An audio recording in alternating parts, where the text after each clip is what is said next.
exactly. Where's the spirit, you guys? This is debate. But yeah, so I'll be back there with but yeah, so now it's going to be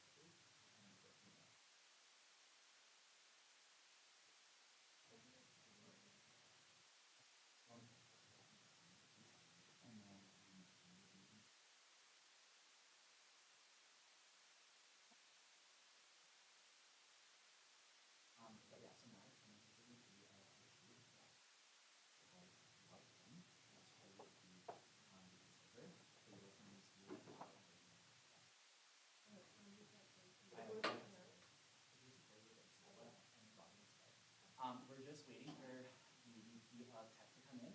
They're going to get the judges appointed, and then we're going to start in about 5 minutes here. So if you guys need to watch anything really quickly before then,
will come to order. The resolution before the House today is resolved that Canada impose an additional tax on workers who work from home.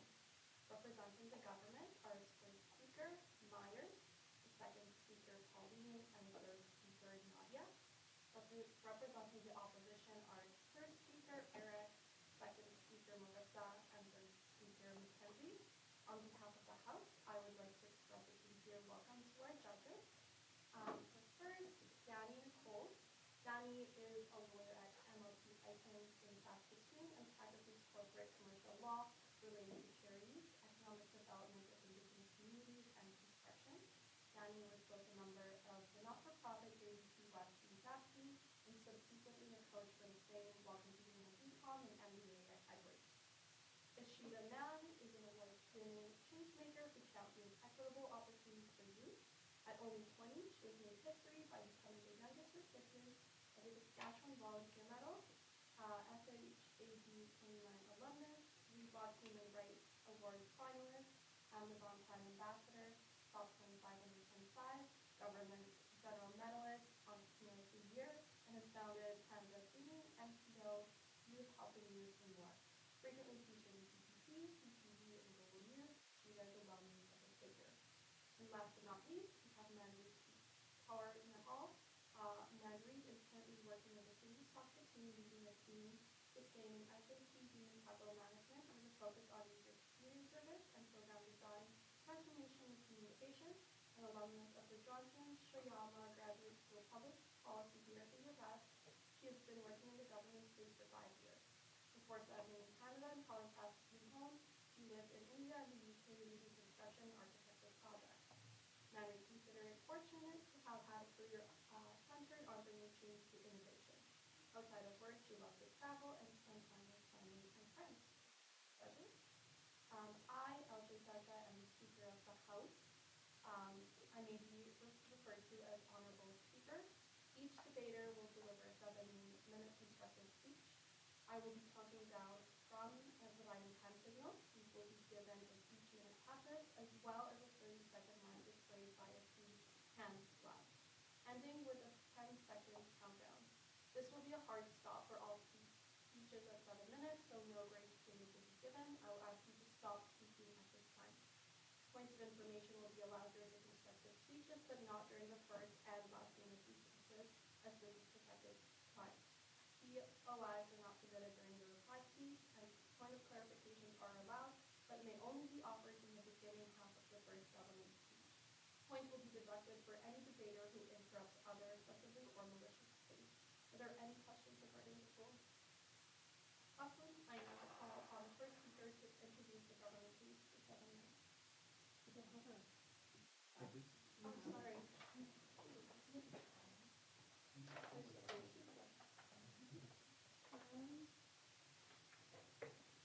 In fact, I'm actually not sure what That's all. this is yours. Yeah. Okay. Hold on, thank you. Thank you. Sorry about that. Yeah.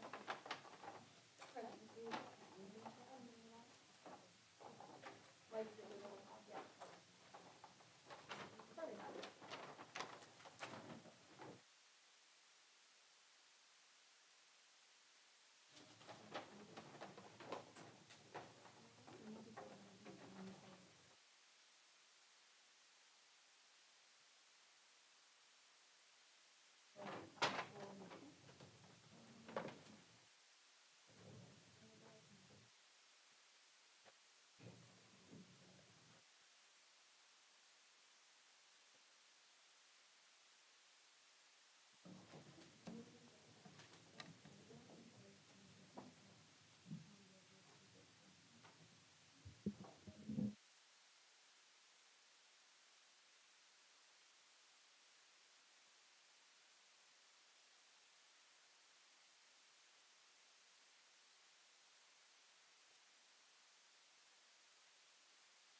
Again, I now call upon the first speaker to introduce the government please for 7 minutes.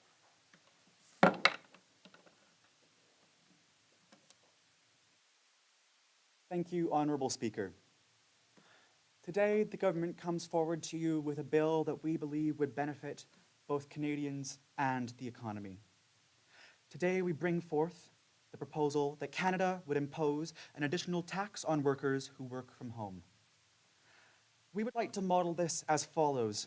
First, this additional tax would be imposed to create an equity.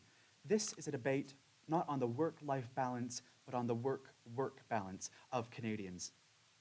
This tax would be imposed as a deductible through payroll deductions, similar to CPP or EI, and is only applied to employees who meet certain conditions or are excluded from certain other conditions. These exclusions including that the work from home opportunity must be available and that they also must have the opportunity to work for an office in their city with the same corporation. And exclusions also include that working from home can include medical necessities as defined by illness or disability, and additionally, public safety concerns, such as the COVID-19 pandemic. The tax would be imposed as a 2% payroll deductible tax, similar again to CPP or EI. The burden of proof that we must prove is that the benefits of working from home are prevalent and measurable in today's society. And as such, individuals who work from home have additional benefits and therefore increased utility over those working in a traditional office or corporate environment. Now, we would like to define the theme of this debate as follows.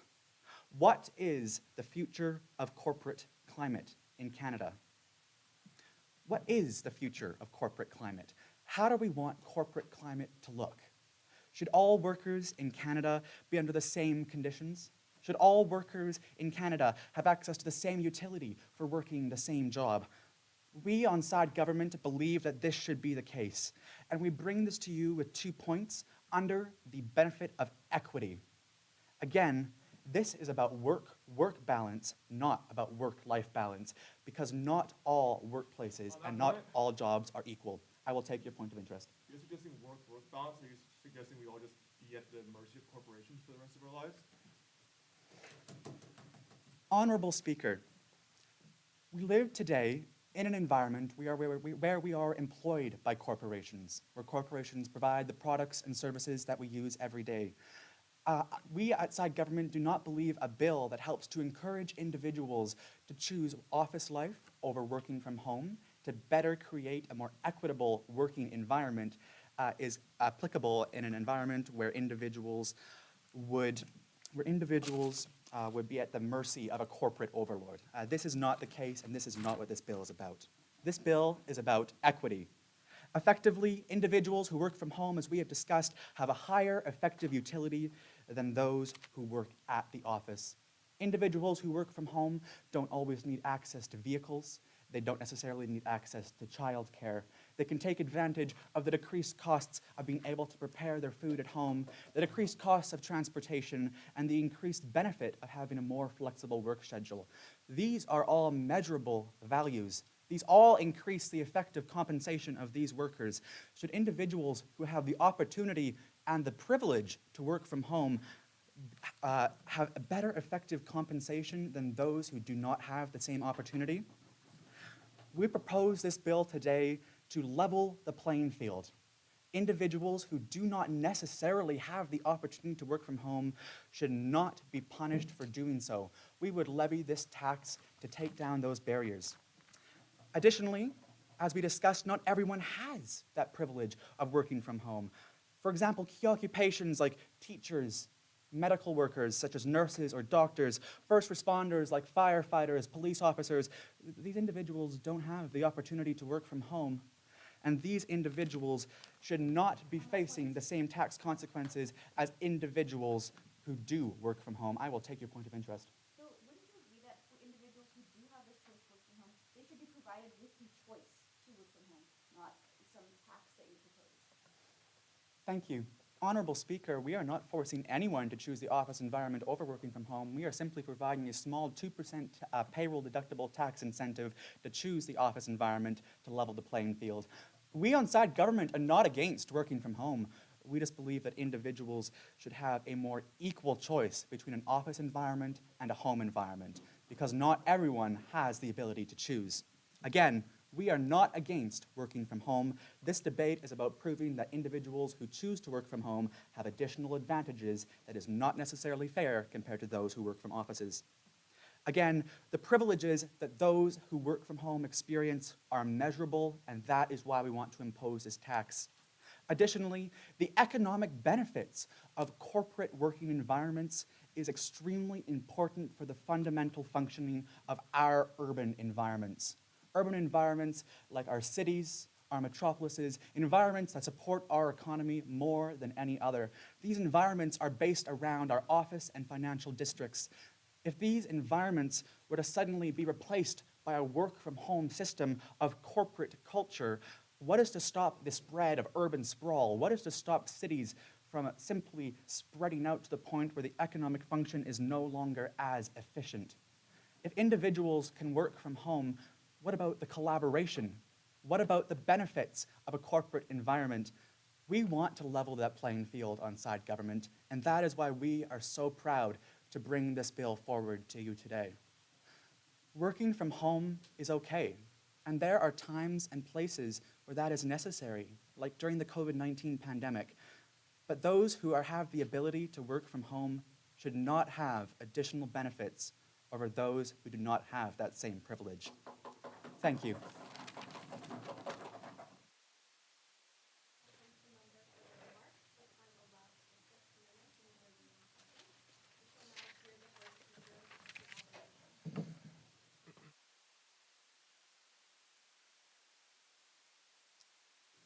Thank you, House Speaker.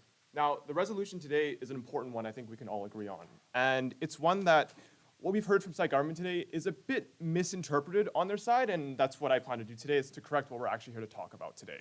So in my debate, I'll do three things for you. First, I'll clarify what we're really here to talk about today and why this resolution matters and why it actually should be thrown out. Second, I will refute the points brought up by the Honorable Prime Minister on side government. And lastly, I will go over side opposition's constructive points, which are as follows.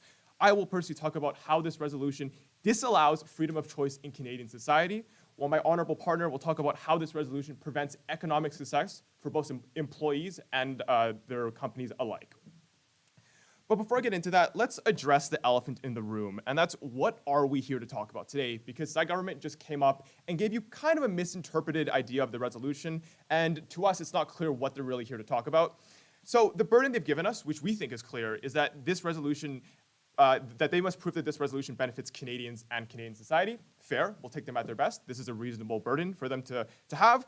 However, the purpose of this resolution is not to talk about work balance. We were a bit confused when they first came up and started talking about how they don't believe we should be at the mercy of corporations, as I asked my POI, but then they follow it up with terms like work balance. I don't know about the rest of everyone in this room, but when you take out the work-life balance out of that sentence, it kind of just sounds like you're being at the mercy of corporations. And so this point really does not benefit anyone in society.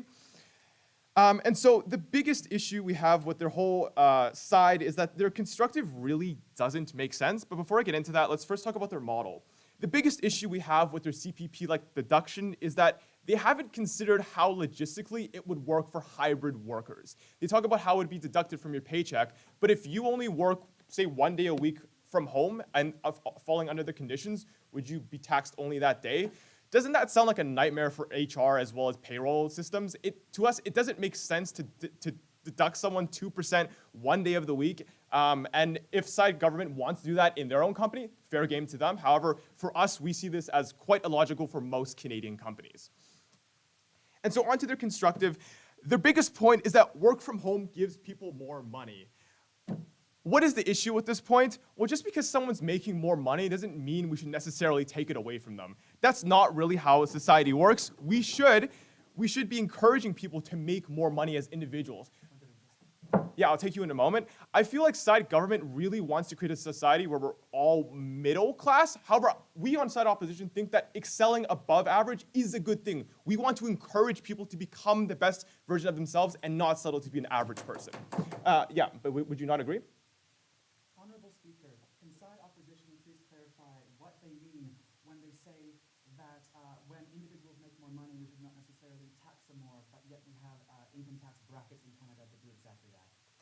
Yes, we have a tax system that does that already, but you want to hinder that system even more and take more money out of Canadians' pockets. Why are you doing this when work from home is not something that is supposed to give people more money in their pockets, but it's supposed to make them the most productive at work, which your side of the house seems to want? However, by doing this, you are not allowing that in Canadian society with this resolution. And why are we talking about firefighters and teachers? They bring up this point about how workers should be at the same level, or every office worker, for example, should be at the same level as a firefighter or a teacher. To us, this comparison doesn't really make any sense because those people in those occupations understand that their jobs are not work from home. So it's kind of like comparing apples to oranges in a sense, and we don't really think it's a fair comparison. And they talk about how making people go to the office is good for corporate culture, which we think is a fair assessment. However, they fail to consider that going to the office is terrible for Canadians. Do you know why? The biggest issue that affects us today is global warming. Do you really want to encourage people to use buses, to use cars, to go to the office for no reason when at home they can do the exact same job, albeit we probably argue a little bit better? On your side of the house, we don't really see that as a fair point.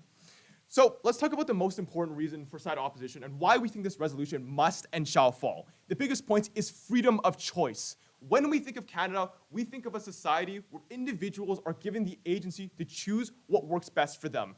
We think that as the Canadian government, you cannot tell an individual what is best for them. I think everyone in the room would agree with that. You cannot tell someone the best way to treat their own mental health. You cannot tell someone the best way to work. And what side government is proposing is doing exactly that. They are telling you that going to the office is the best thing for your mental health, for your productivity, when in fact, most oftentimes it is not. That is why we implemented work from home models way before COVID, and something side government seems to fail to realize is that work from home models were not only implemented during COVID. Yes? Honorable Speaker, do you think that teachers have freedom of choice whether they go to work to teach or not? Yes, teachers actually have an amazing amount of freedom of choice because they choose to be in an occupation where they have to work on site 100% of the time. However, as an office worker, when I sign up for a company and they have a work from home model, I do not expect to be forced to go to the office because my government is taxing me more money. That is not the kind of Canada we want for our future, and I think that everyone in this room would agree that that is not the future we aspire to have for generations to come. And so going back to the point of freedom of choice, the other issue with this is that it affects brain drain. When we talk about employees already, there's plenty of Canadian employees who have moved to other countries to work for them already. And they are allowed to do this by working from home. However, this is a key point because when you increase those tax burdens for those individuals working from home already, you're essentially encouraging those employees that are on the fence about staying in Canada or not to make that jump to a different country because economically, it is not viable for them to continue working in Canada from home, even though it might be best for their productivity, mental health, and their personal well-being. That is something side government cannot promise on their side of the house and what we promise on side opposition. And so what have I told you today? Side government seems to be wanting everyone to become like firefighters and teachers. We don't really see how this is relevant to the debate, but we'll take them at their best here.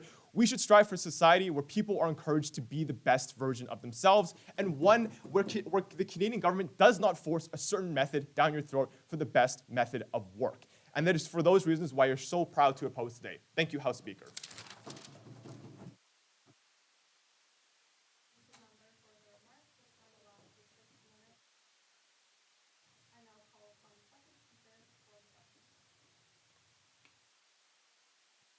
Thank you very much, Honorable Speaker.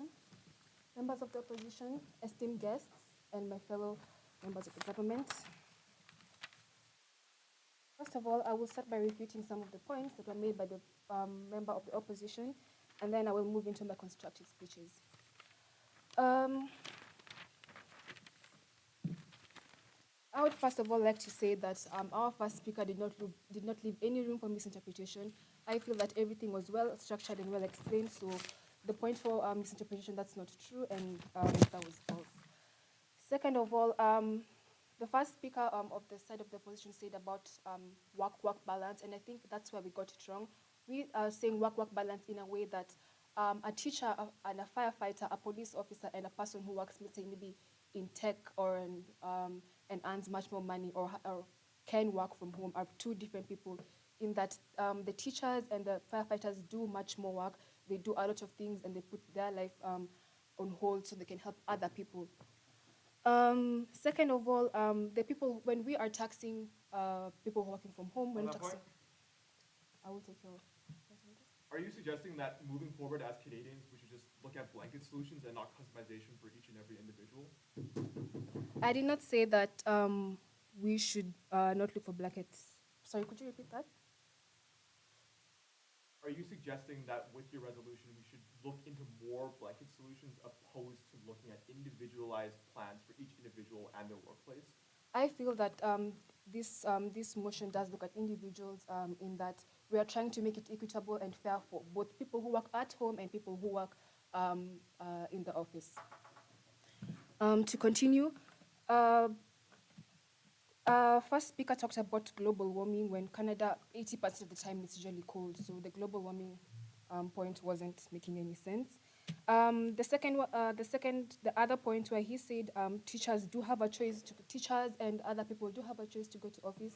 I don't think that is quite true. Just because as a teacher you cannot teach from home, it's not a conducive environment. And as a teacher, I feel like you need to be face to face with your students and the people you're teaching so they can get the concept and the concept much more better. First speaker also talks about brain drain while working in the office. And don't you think that's caused by a bad corporate culture? Don't you think if offices and organizations did much more better to try and make the environment in the corporate conducive and much more better and a bit much more fun for everybody, don't you think they would want to come to the office and work from there instead of working from home? On to my constructive speeches. I will first talk about accountability or lack of thereof. All of us were there during COVID. All of us were affected by it.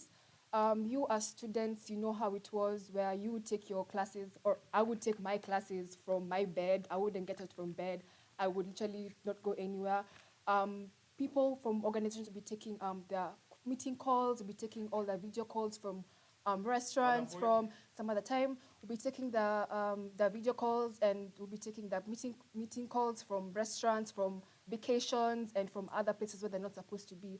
So while working from home, there is no accountability. And you might say that I am accountable and that I'm able to do this. But are you really able to tell myself or tell yourself, like, no, it's time for me to work, it's time for me to read?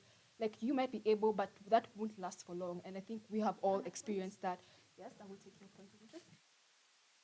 For workers to get their job done in the best way that they see fit and not by some government mandate that tells them exactly what to do and when to do. This is a system of control that we don't think is beneficial. And that's good. That's why we are giving you our choice. We're giving people our choice to work from home or from office. The only problem, or the only thing is you will be taxed a small 2% from choosing to work in the office. Hope I've answered your question. Working from office, you're supervised, you're synchronized with the other workers, you're able to get help from other people, you're able to help other people. It's much more fun to work with people you are aware with, people you know with, than to go work home alone. And especially for people who live alone or people who are in toxic family households, no one would like to work from home if every time you're being shouted at or doing all that. Some other time. Sorry. So working from home, you're supervised, you're synchronized with other workers. Working from the office, you're supervised, you're synchronized with other workers, you are less isolated, you're able to get motivation. If you're seeing your other colleague working, you'll be like, okay, let me also work because it does make sense. You're able to get motivated from your other colleague. Working from home, you're also able to lose focus. You're easily distracted. You have a television, you have your phones. You can go out anytime you want. There's no one holding you accountable. So this leads to bad performance in organizations, in jobs. It leads to failed organizations and performance in organizations, and leading to much more consequences, much more extreme consequences than 2% of your tax, which is being fired from a job and you won't have a job. My second constructive speech is that while working from the office, you are reduced from isolation. Again, we also the COVID problem with the COVID pandemic. We had high rates of anxiety, high rates of depression. Very many people are committing suicide. It was just a bad thing, and that's why most of our government officials were trying to make it a conducive environment for other people, for the children to come to school and for workers to go back to work, because you know you can't do things alone by yourself. You can't do things at home. You need other people to help you and to give you motivation. On that note, why should we continue the culture? Why should we keep on isolating people? Why should we make it mandatory, or why should you want to work from home? If someone wants to work from home, that's okay. But the only thing is you're going to have a 2% deductible. Aren't you tired of our friends dying and families dying from isolation, from all this anxiety and depression? Aren't you tired of losing people and friends? Why continue that culture and lose more people and friends? I will end by saying that we are not against working from home, not at all. You can work from home, you can do it, but we want to encourage working from the office because we know it's a conducive environment for everyone. Thank you very much and have a good day.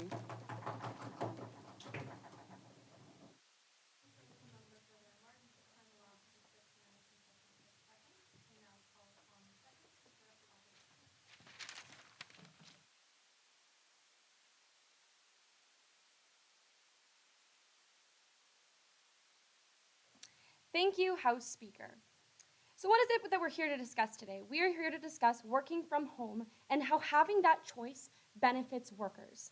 So I'm going to do a few things for you today. First, I'm just going to clarify what it is exactly that we are discussing in this debate today, as well as offer some refutation for my side government's points presented thus far, as well as present my final constructive point on how this impacts businesses and can have a positive change on their businesses as a whole. So the first thing I want is, what exactly are we discussing today? We are discussing an additional tax put on these workers who are working from home.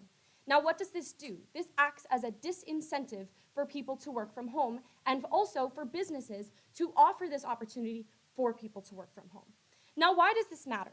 This matters because what it does is it takes this choice from these employees and puts it on the government to choose how exactly I work best, how exactly my business operates best, and how I can have positive change. Now, why is this a problem? Few things for you. First, employees themselves know best how they work and how they work most efficiently. So it makes no sense for the government to have this blanket solution proposed across all to so-called fix this and make a positive change for everyone. Meanwhile, I'm an individual employee, I'm an individual business, and I have different needs. The first thing I would like to address and to really recenter this debate, because it's gone offside discussing teachers and fair and equity, but what side government has really failed to do is actually offer us a concrete solution.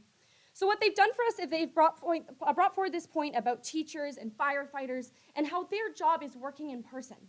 But by proposing this tax on those people from working from home, what they have failed to do for us is explain how exactly this is going to positively impact or create change for those firefighters and those teachers. That has not been brought forward with us today, and we've gone off onto the side. And despite the fact that that is irrelevant and teachers are relevant and that is not the purpose of why this resolution is being passed, they have not fully built out their point there to explain to us why exactly that matters. Next, they have talked about how you want to make work better and make people want to work from the office. This already happens in the status quo. What we're arguing for on our side of the house is a place where people can make that choice of whether or not they want to be in office or at home. And it's not a choice that the government is making to disincentivize me for offering that opportunity for my employees. Yes, I'll take your POI. Honorable Speaker, nurses today don't have a choice to go to work. Extreme burnout.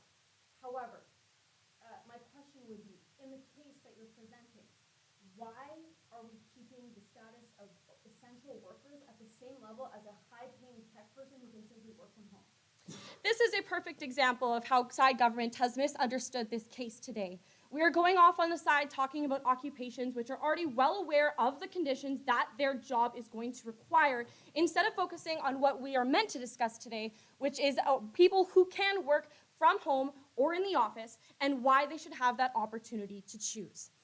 Next, they have also brought up this point about zero accountability and how, oh, you can't figure out what people are doing at home, people can go get a smoothie, people can go get whatever they want. The bottom line is that if I have a business, I hire someone because I see their job as valuable, and I see that task or whatever they have to deliver to me as having value.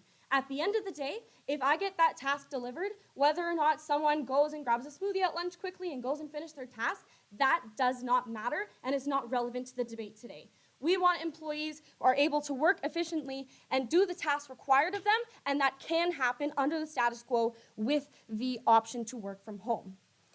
The next thing that they have brought up is how this reduces isolation and all this sort of thing. This will actually bring me into one of my constructive points to directly explain to you why this does not matter. So we're talking about businesses, and what side government has failed to recognize is that COVID was not the only reason that people started working from home. Let's think about this bigger, the global scale. I can work in Canada for a global company, which means that my job by nature is global and is remote. Whether I go into the office or not, I'm still working with people on a global scale. Now, why is this resolution a problem? Imposing this tax on people who work from home is disincentivizing people to step into those roles for those global businesses.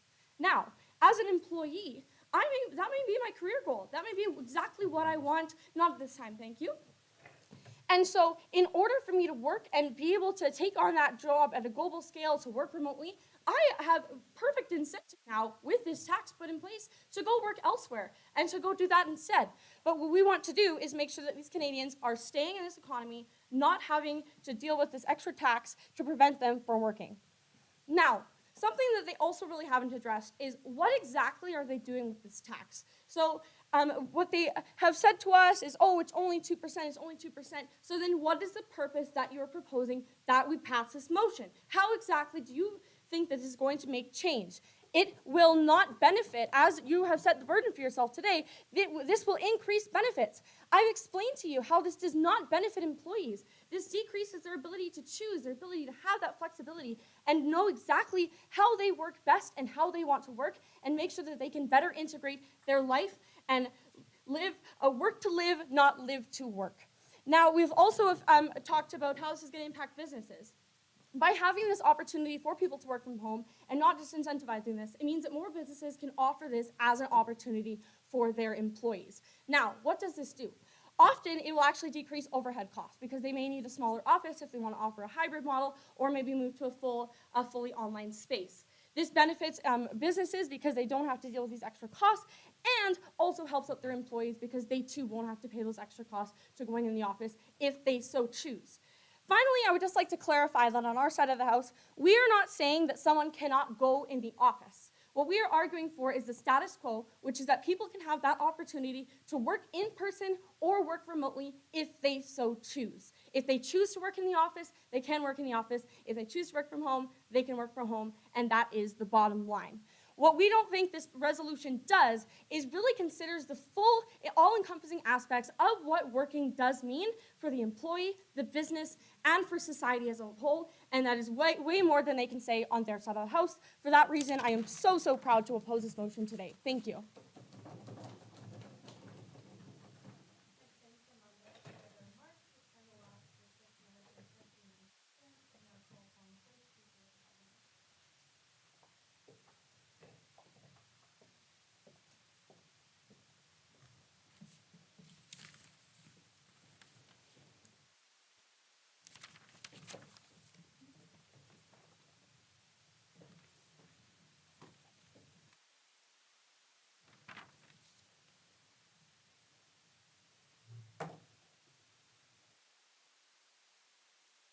An education degree is the beginning. Influencing young minds is the voyage. A footprint of exceptional mentoring is the legacy. I got that quote from that back wall right there. Now, here's the thing. Everyone in this room is here because we all can agree that there are benefits to being in person. We can all agree that the JDC West competition as a whole, the climate, the culture, the lights, the music, the action, everything that this competition in itself, at the heart of the JDC West competition is about, is so much better in person. And the reason for that is simply because we strive off of human connection. The best facilities and the best organizations in society are actually those that strive off of human connection. The strongest unit in society is the family unit, and the reason for that is community and connection. So if we're going to talk about better corporate cultures, we need to encourage people to get back in the office. We need to encourage people to unite, to come together at the table in person and be present. We're not here to debate whether or not Sally, who's a nurse, and Joe, who's a high-paying technician, who's making more money, who's making less money. We're not trying to, that's totally misconstrued on what the heart of this debate is. And that's so unfortunate that we're this late in the debate, and it seems like we have no grasp of what's going on. So that's exactly what I'm gonna do. Let's just get right into it. The thing is that freedom of choice has seemed to take precedence in this debate. So let's talk about Sally, who's a nurse. Because Sally, who's a nurse, is burnt out. Retention rates for nurses are extremely low. The capacity for people who want to become nurses in general has completely lessened. And the thing is that when we want to talk about freedom of choice, we need to talk about not the people whether they choose in the beginning to become a nurse or not. No, we're talking high level of burnout, suicide, dropout. We're not talking about Joe Schmo who's a software developer who's making, I don't know, maybe $500K a year. That's not what this bill is about. So let's go right into that. On that point, Let's go right into that. So they're going to talk about why is it so good for people to just earn more money. You know, here's the thing. Easier, more money are these catchy phrase words that you can get out of this work at home kind of like situation. At what cost, though? At what cost? We all know business in general. There's always a cost to something. So if something's easier and you're getting more money for it, what is it actually costing? Well, it's sending a signal to people and corporations as a whole that, hey, working together isn't actually the go-to. It's easier to work from your laptop. Just do it. It's easier to hop online. It's easier to go on Tinder. It's easier to go on Bumble. It's so much easier to get and connect and network. But again, I ask you to remind yourself why we're here in person. That power that we have when we unite and we actually come together. They want to talk about bettering Canadian society. That's what we are all about. Now, the thing is that they bring up this last point of like, for generations to come, we want to build a better Canada. Well, let's talk about the now. Let's talk about the here and the now of things. So, the point? I'll get you in a second. So let's talk about that, you know, generations to come, like right now. Well, right now we see a bunch of empty corporate offices that are lying there unused. What is this economic burden of us right now? How do we mitigate that right now? Right now, in this present day, today, offices, large corporations in Canada posting pictures online of empty, completely empty corporate offices. How do we actually address this? Yeah. So as you have stated earlier about coming together and solving some of the problems, like for example, nurses, why should people who work from home be punished for the mismanaged use of funds that would help essential workers?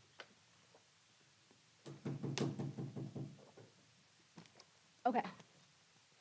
Punishing. That's a strong word. Very strong, actually.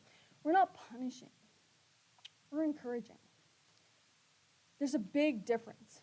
If I'm disciplining my child, I put them in a timeout, that's punishment. If I give my child, and I say, hey, you know what? I'm going to give you a treat. If you do this, I'll give you a treat. That's encouraging. And the reality is that we have to face what's going on right now in the world. On that point? We have to face the reality that people that are in occupations that are mandatory to be in person are burnt out. They are looking at the person who's making a ton of money and working from home, who isn't paying childcare, who isn't paying for expensive rates of gas. They are looking at those people and comparing and being like, why am I in this situation where I'm paying X amount of extra just because I have to go to work. That's actually what this bill is about. This bill is about equity. It is about equity because we're saying, hey, even if you, this so-called freedom of choice, that you made the choice to become a nurse, therefore it's your fault and your responsibility, nobody gives a who care in the world, that's totally the opposite of what we need to be thinking about. We need to be thinking about the best systems in society that encourage us to promote teamwork, collaboration, and the best ideas in the world. And that's why we're here today, joined in this very room right now. So what did we tell you in my last 30 seconds that I have with you? What we really said on our side of the house is our economy is at a place where a bill like this is in place to encourage, to say, hey, come on, we need to encourage corporate culture that unites other people. By saying, yeah, you work better at home, you know, because you can make more money and it's easier for you and you're more comfortable, comes at a cost. And I want to remind you of what that cost is, and that cost is everything we've worked so hard to create right here in this very room of collaborators. Thank you.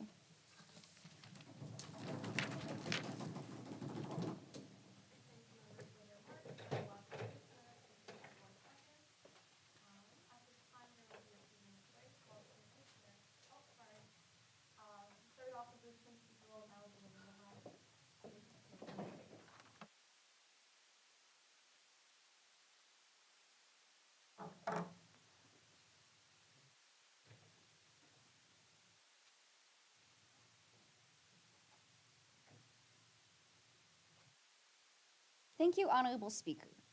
We as side opposition believe that disincentivizing work from home through these additional taxes is detrimental to Canadian workers, to Canadian businesses, and to Canadian society. And it's for these three reasons that we're so proud to oppose the motion before the House today.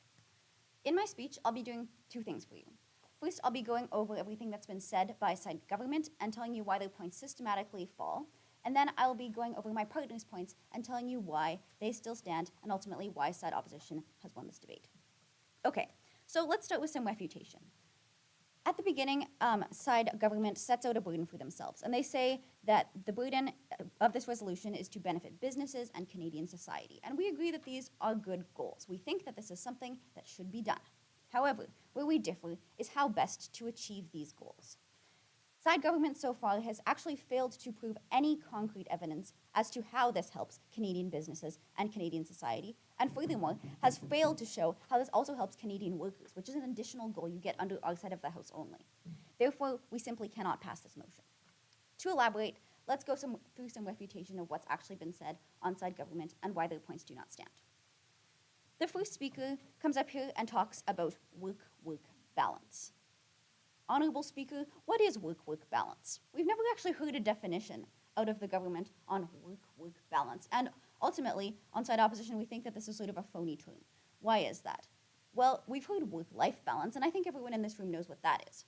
But work-work balance? We're taking away the life part of this. Not this time, thank you.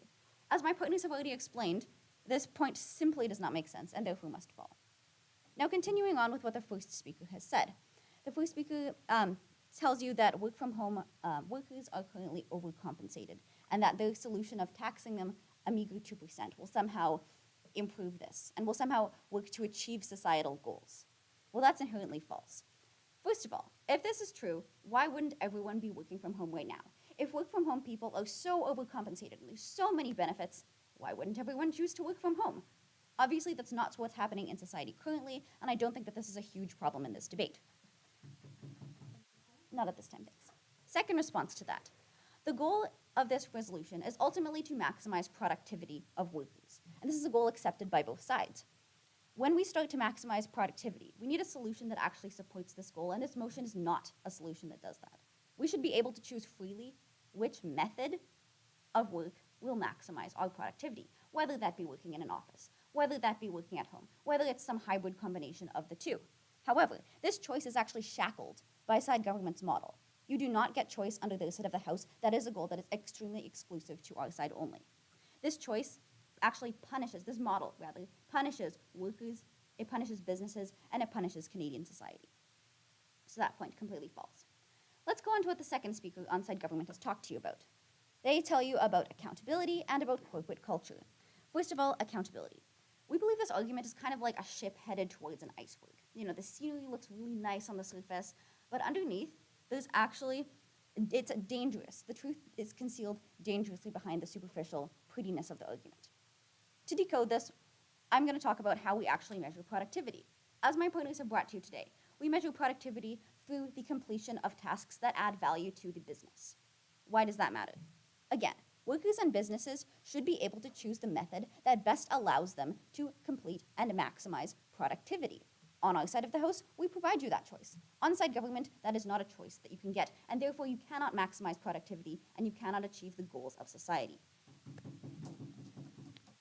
Let's talk about corporate culture now. As my partners have explained, corporate culture is actually, it does not suffer in the status quo, and people still have equal opportunity under our side of the house to either work in person or from home or some combination of those. This is the benefit, once again, that is exclusive to our side of the house, side opposition. Now, different individuals, we need to recognize that different individuals have different needs. And as my partners brought up, these different individuals, you know, one may benefit from working from home or from working in an office. What said government actually brings up is they sort of contradict themselves on which of these is better under their side of the house. So the second speaker comes up here and talks about mental health, and the third speaker then shows that these goals cannot coexist under their side of the house. That is fundamentally contradictory, and therefore that argument must fall simply on that point alone. Once again, let's just think about why we work. That's that goal of productivity. Productivity is better achieved on our side of the house, and that is fundamentally why that point on their side falls. All right, and then simply going over the third speaker's argument, I thought that there was a phrase that was really interesting under the third speaker. And the third speaker brought up this phrase in response to a POI asked by my partner, saying, "We are encouraging and not punishing." I think that's laughable. And here's why. We are taking away, under their model, taking away resources from Canadian workers and Canadian businesses, taking away choice from Canadian workers and Canadian businesses, and fundamentally taking away from Canadian society. And those fulfill none of the goals set out by either side of the house. Sure, go ahead. Honorable Speaker, can side opposition please clarify how a tax is a taking away of choice and not a disincentive, which they have previously stated? For sure. It's actually both. Thank you for mentioning that.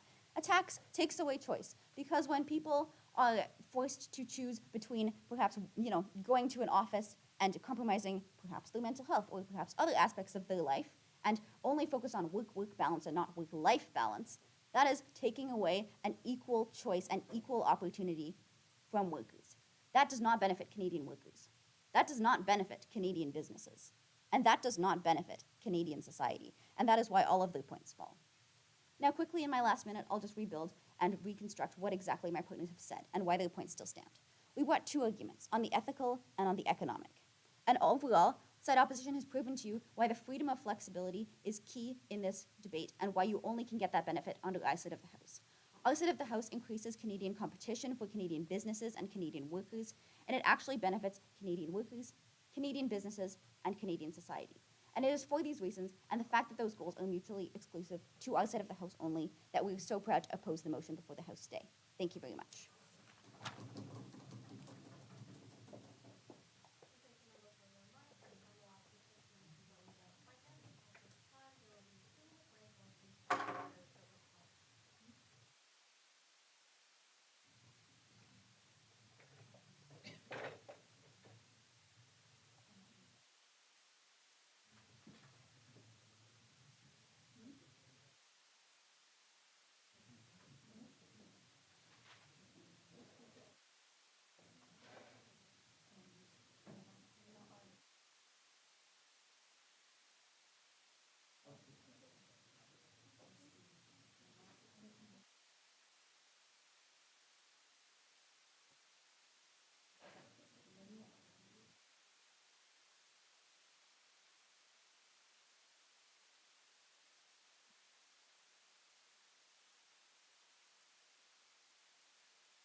Thank you, House Speaker. So today we are here to discuss the motion, be it resolved Canada impose an additional tax on workers who work from home. So I'll remind us again why we are here today.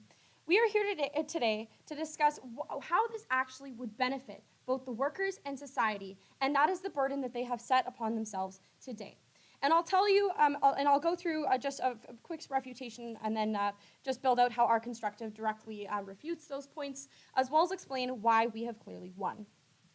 So, the first thing I would like to discuss is their work versus work balance, equity, and that sort of thing. And although this isn't within the scope of the debate, I'll take them at their best and I'll address it anyways. They've mentioned this topic about teachers and accommodating other workers and all this sort of thing. And again, even though it's beyond the scope, we'll address it and say their implementation and with how they would pass this motion today does not actually do anything to solve this problem. They have not finished their argument to explain to us how exactly why passing this motion is quintessential to actually solving this problem. They have done none of that, and for that, that point should fall. Next, they have talked about this concept of collaboration and culture, and that's pretty well like the strongest point that they're bringing forward to us today. What this doesn't consider is that businesses weren't always necessarily in person and then converted to online since COVID. There are businesses who just operate in the online space, especially globally, and their culture, there are mechanisms by which they can encourage good culture on a virtual scale, and for that, that point also falls. Next, when they bring up this concept of this 2% tax to add on, they have given us no specifics about what exactly they're going to do with this tax, how it's actually going to implement positive change, and really any plan about what it is exactly that they're going to be doing with it.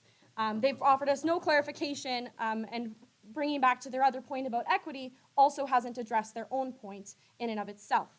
So today we want to create a world where it is better for not only Canadians, societies, and businesses. And I'll tell you why on our side of the house, those points are achieved and why they have failed.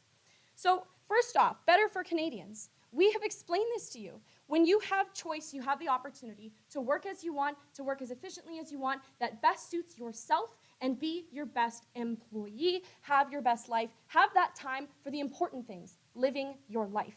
So we've clarified that there. On their side of the house, they haven't really explained this to us. They've given no details as per how by passing this motion that it would increase the benefits. I've already addressed the culture point. It's already possible within the status quo, and for that, their point there fails. We've also addressed this idea about how this benefits businesses. This also hasn't been addressed on their side of the house today. On our side of the house, we've talked about how people can customize their work life to be more efficient, be better employees, which will positively impact those businesses. We've also talked about how my partner mentioned in his speech, people moving elsewhere so that they can have those work from home opportunities, and how we want to keep those Canadians in Canada, working here, having that opportunity to work online, and thus helping those businesses. We have addressed this. So I'll bring us back to two worlds today. So in their world, this teacher problem, which they've brought in beyond the scope of the debate, is not addressed. By passing this motion, they have not solved this problem. They've given us no details on how they're going to fix it. They have simply offered us a blanket solution which decreases the choice of employees currently sacrificing their benefits as a human being, as well as the employee and the business's benefits by having those employees work in their most productive environment. On our side of the house, we are for a world where people can have choice. They can work as they please, be happy, have that flexibility, and make sure they can have that positive impact on those businesses. And for that, I am so proud to oppose this motion today. Thank you, House Speaker.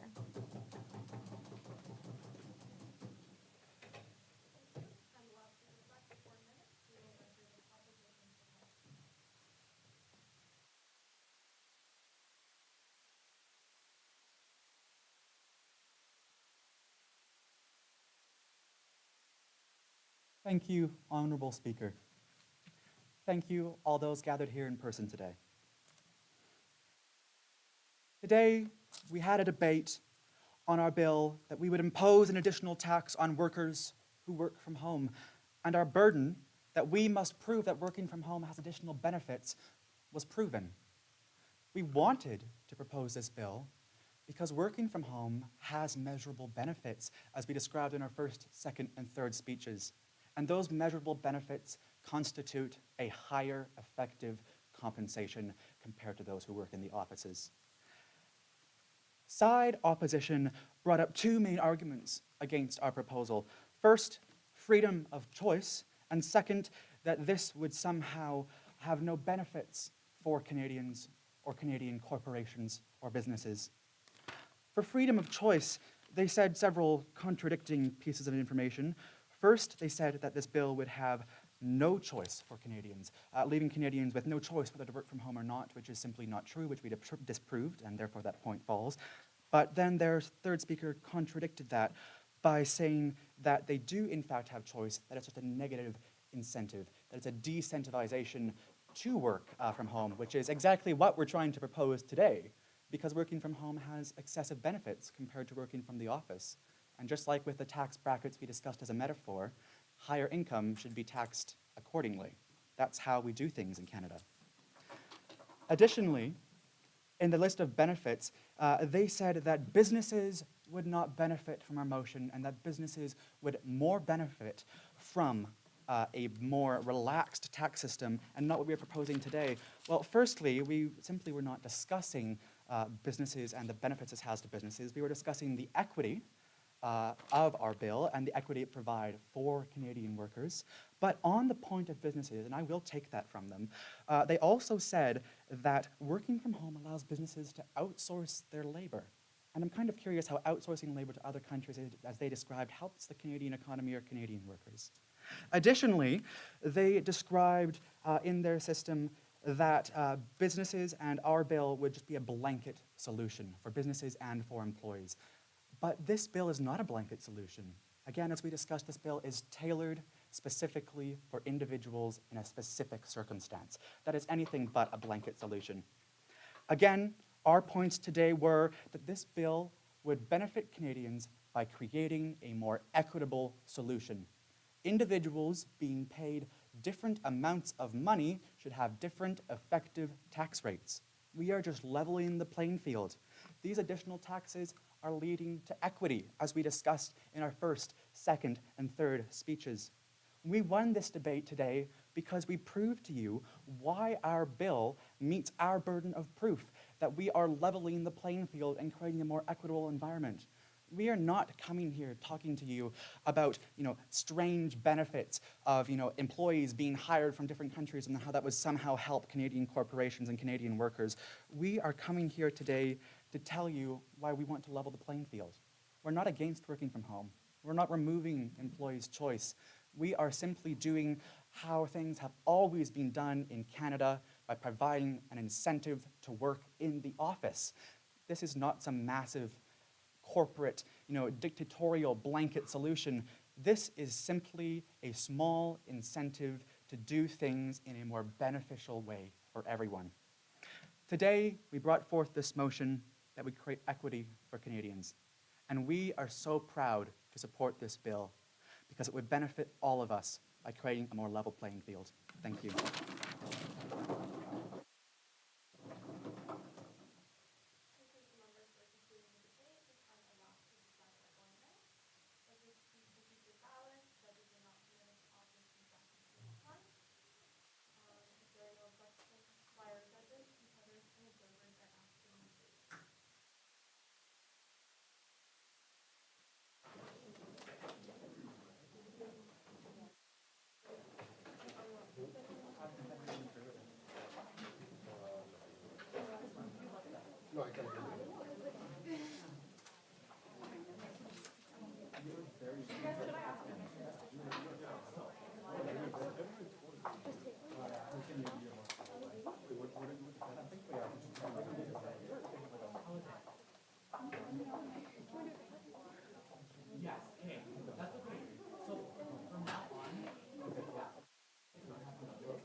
Oh, no, don't put those on yet. No.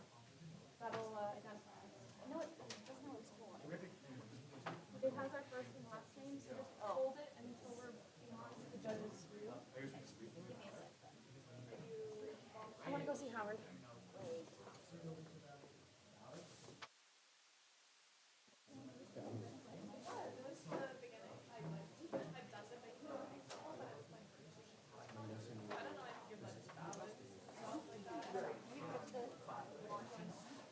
What do we do? You guys can keep them or you can Oh, we can keep them.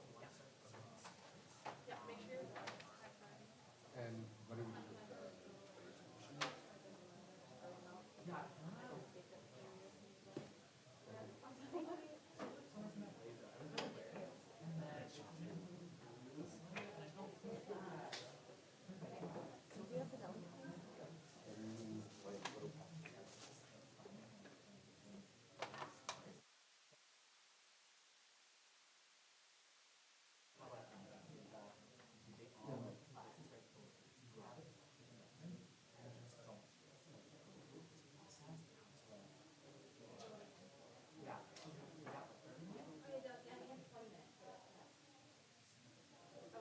But the next debate doesn't start till 9:35, so you do have a bit of time. I just have to get everything started with the rest of the debates. But if you can sign as soon as possible, that'd be great because we know what to transfer to your next room.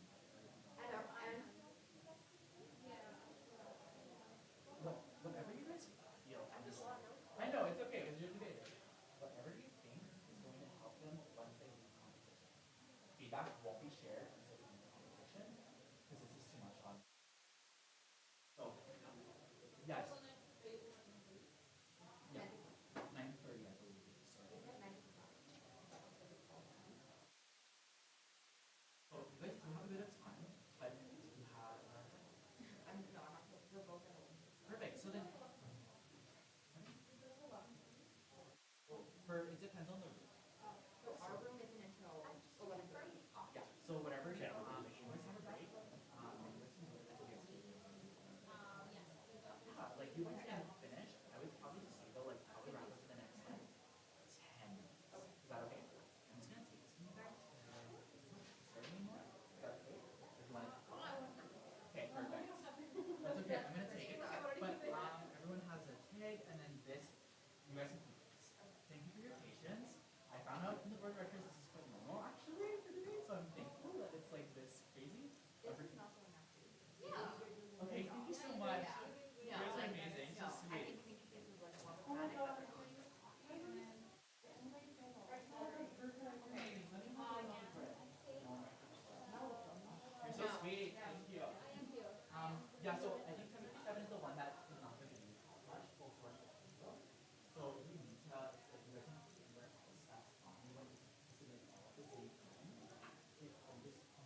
given the rescue and Prop definitely had a difficult time answering him, which is why I explained him but just the fact that he was getting up and again on areas where I personally get up really made me feel that I think opposition is the best way to go. Prop to me felt a bit reserved in the sense that I don't think they had a proper pipeline to begin with. I do believe that yes, equity is important. I come from a family of doctors and frontline workers and a teacher as well. Yes, I'm trying to be a doctor myself, that's in the future with an MBA, but at the same time, we understand that yes, our job nature of work requires us to be in person. But like their own side brought up, burnout is a real thing. Well, yes, they're really flexible that you're imposing on other tech workers and support workers, but what is that money being put to use towards? How are you actually being proactive towards countering that burnout? And I think we can introduce other people that work. What I also liked from opposition was they were very clear at speaking. They were very good at signposting. In fact, not only were they countering the other the government cases, they were building their own, and they were also building on their partners, which I think was so important because then I could, see parallels, I can see connections. Yes, Eric's speech was all about economics, and I believe Marissa's was all about ethical. But then you have maternity come up, and she gives a very good parallel between the two elements and how they connect, and explain how potentially the very idea of work-work balance is completely wrong. It's really wrong to argue that work from home workers are overpaid. If you think about the cost of Wi-Fi that has increased, when you have people working from home, I had to increase my Wi-Fi to I think $120 when my mom was working from home when COVID happened. I was having medication at home as well. So there are other costs attached to working from home that I think that maybe opposition could have brought up. But just because proposition didn't even notice that they had the opportunity, I think for me right then and there, opposition is a very clear winner. I think so too. I think they thought they were articulating all things, but there was just so much to be unpacked that I think everyone was articulating on both sides. But to me too, I think like the first the mileage was very it was very presented. Yeah. But the argument was the content itself of what was saying was not strong enough. You could clearly tell it was probably gonna go the other way around. I mean, I got zero content from Nadia's speech, unfortunately. For me, that was, I appreciate the quote. She was great style. I gave her really good high marks in style. But content-wise, I got nothing. I know that Paul mentioned that there was evidence that was brought up. I personally got zero evidence in all of them. I would have appreciated more stats. I would have appreciated more names. For example, when they were bringing up I think Pauline brought point about suicide. That's a very bold point to bring up when you don't have stats and you don't have evidence to back it up. Do you guys have notes of prepared data prepared to declare these events? Do you have some sort of numeric number? When they're giving me names of companies that have been operating from home already, I need names.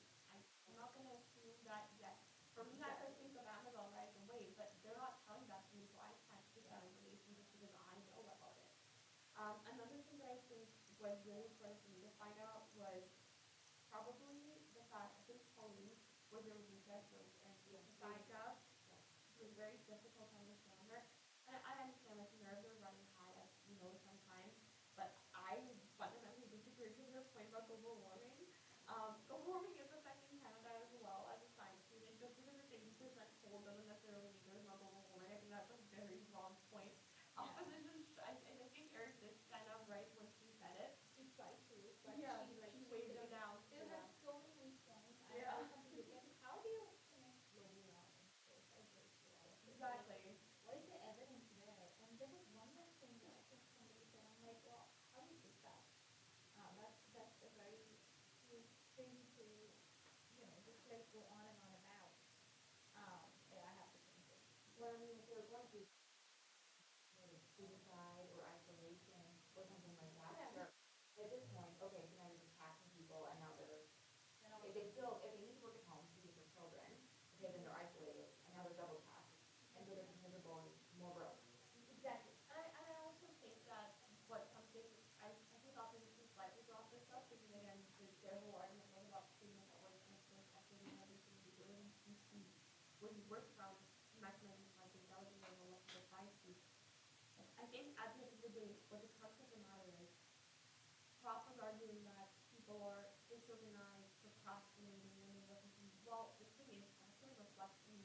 work ethic would be, I started a company when COVID happened. It was very much possible for people to be productive. People were having classes. People were going to college. People were completing their degrees in this time as well. It's not a physical burden. And yes, people have been working from home for a while. Another thing was they brought up about equity in terms of real estate and empty buildings. I was like, what empty buildings are there? I haven't walked past like downtown here and seen like empty windows. Like I have a person, but if there is, a really drastic company that is completely running, the building is there, but there's no one working in office. Give me a name first of all. Second, it was like, yeah, we could name them, but if they're not giving us anything, we can't use that information. And then also, like, if you have empty buildings, yes, with wash, it's a common man, so we can maintain anything of the building. What is the logic? You didn't pay for the building of the, you still pay for something else. Why does it have to be a corporation? And so many companies, like even my boyfriend, he works, he was using at the Bank of Canada. His work is in Ottawa, but because of the nature of his job, he can work from home and he's in Saskatchewan. What that does though is his compensation is different than from where he's working from. Because of that, the Bank of Canada is able to provide employment to another individual who is working on site, or maybe even afford maintenance. When we think about people working from home, that also reduces the company's costs in terms of how much labor is needed for maintaining the company itself, like the actual infrastructure, how much wear and tear happens. You're saving money on so many fronts, but at the same time, these companies then have that choice of choosing when that productivity falls. Essentially, do you need to change your mechanism? That choice should remain between the employee and the employer. As a government, we can't impose taxes to negate or oppose those decisions in any sort of way. And that's what Mackenzie said. Exactly. No, Marissa, second. She's Yeah. really big on saying we can have people who work globally rather than for Exactly. example, if I work for Outsourcing. a United States company, Exactly. like me in Canada, whereas they took that argument is saying, let's have people from external to Canada taking our jobs here. That just says the opposite. They would have Yeah. moved to the United States. They would have moved to wherever they're going. Like it would be totally. There's a brain drain argument for this much. There was an argument about immigration. Yeah. Exactly. Like, it doesn't just add up. Like, all No. those points just doesn't add enough. Sure, but prove it. They kept saying, well, we proved that was wrong. And you didn't. How? How did you prove that was wrong? Yeah. Very quick question. What would you guys Also a negative tip, just so I know that I'm not over or underrated. I have not been super,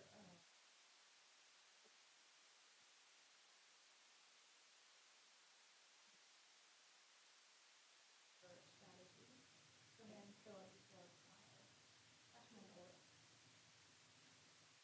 But I may be like a little too lenient. Oh, I meant like the women's health. Like the- Oh, I haven't. Oh, okay. Done that. Yeah. Yeah.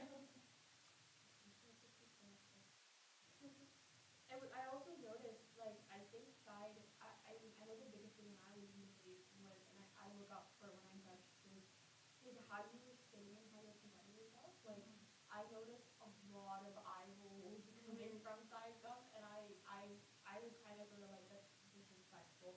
Whereas they were sitting very straight, like they were smiling, they were encouraging each other. I did not see a single encouraging table nod from government. It was like quiet. They were not really getting along very well. They definitely had a better team dynamic. I don't know what Peter's role was in this entire debate though. Like he did speak. He did I though. had that one. He had did that one. he did Very a good point, POI, though. but like I wasn't sure his speech. Like, because we had three people. They had Yeah. both technically speaking, but he did POI. Yeah. You didn't need to pass my. I am not Or, sure. I think it's three, right? well, it's optional to have 3 or 4, and I wonder if Peter's job was more so behind the scenes, they were prepared for this. Maybe. And there's my individual skills, right? Yeah.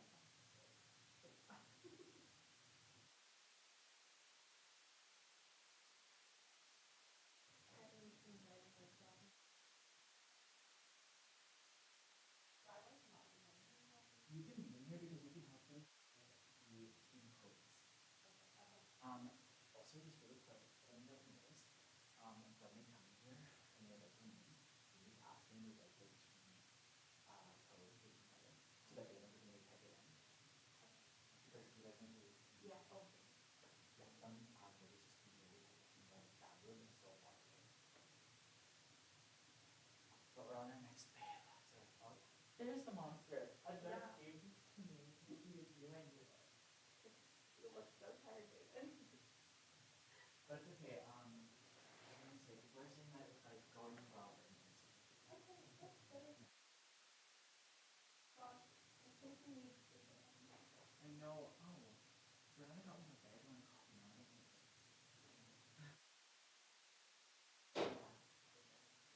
there's an appropriate funding. I definitely think that government can prevent that from happening if they just present a better baseline to start with. 100%. Just highlight a good opportunity for them. Exactly, and they start the debate. So, as a judge, you remember the first thing and the last thing you hear. So if I was to compare my first speech to second speech, I would definitely say like there was a lot of content that just like felt. I know he lost confidence too because very exhausted. Even if you just speak for timings that you're happy and confident, sometimes it helps because if you come up there again and use another rebuttal, it's very difficult that way.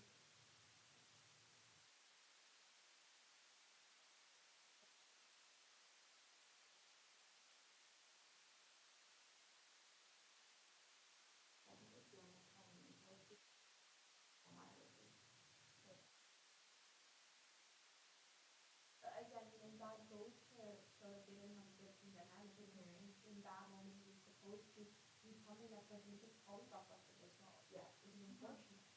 And it was like giving her any support, and she really couldn't use it. No, like I at least got some content out of Pauline speech, but when Nadia speaks, it was just all style, no content. Unfortunately. Even the style was a little bit like condescending, like you encourage punishing. To me, the tone of conveying that just was very condescending.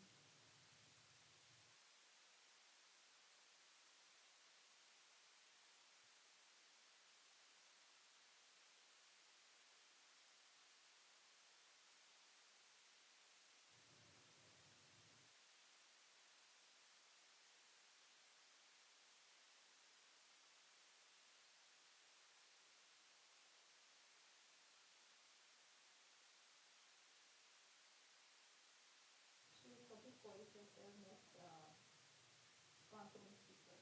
That was I did give her a high point for style and everything.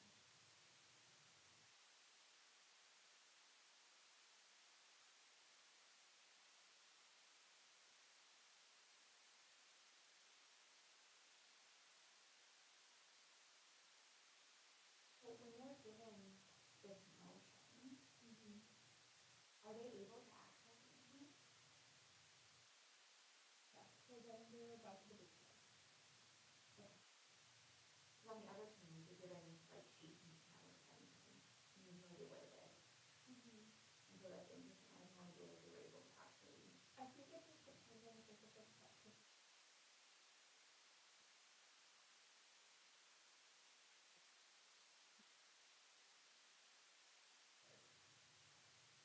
I know, I'm more kind of. Well, because like in the academics, you don't know anything. You get in a room, you can't access the laptop, you can't do any research. But here, they should have given all the I thought that they were doing this more than like 2 hours that I tested. But even if some sort of you can still name something. Like you said, Amazon, whatever, These are common examples, and like as Gen Z, I think we are most aware of these examples when we are most both population.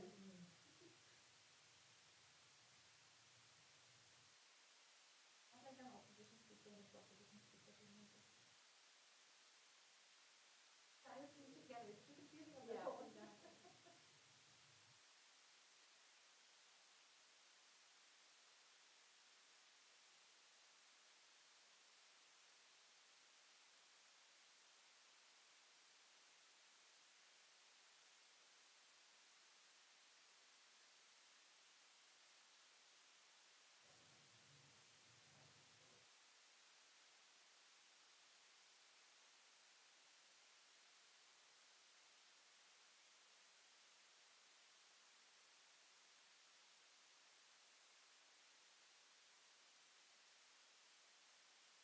I definitely got a lot of fallacies from top. It was very obvious. If you're gonna present fallacies, you have to be very strategic and very like,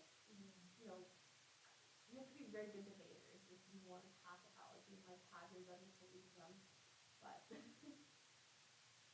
what's Marissa who presented such a class in the opposition? Yes.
did you find the resolution?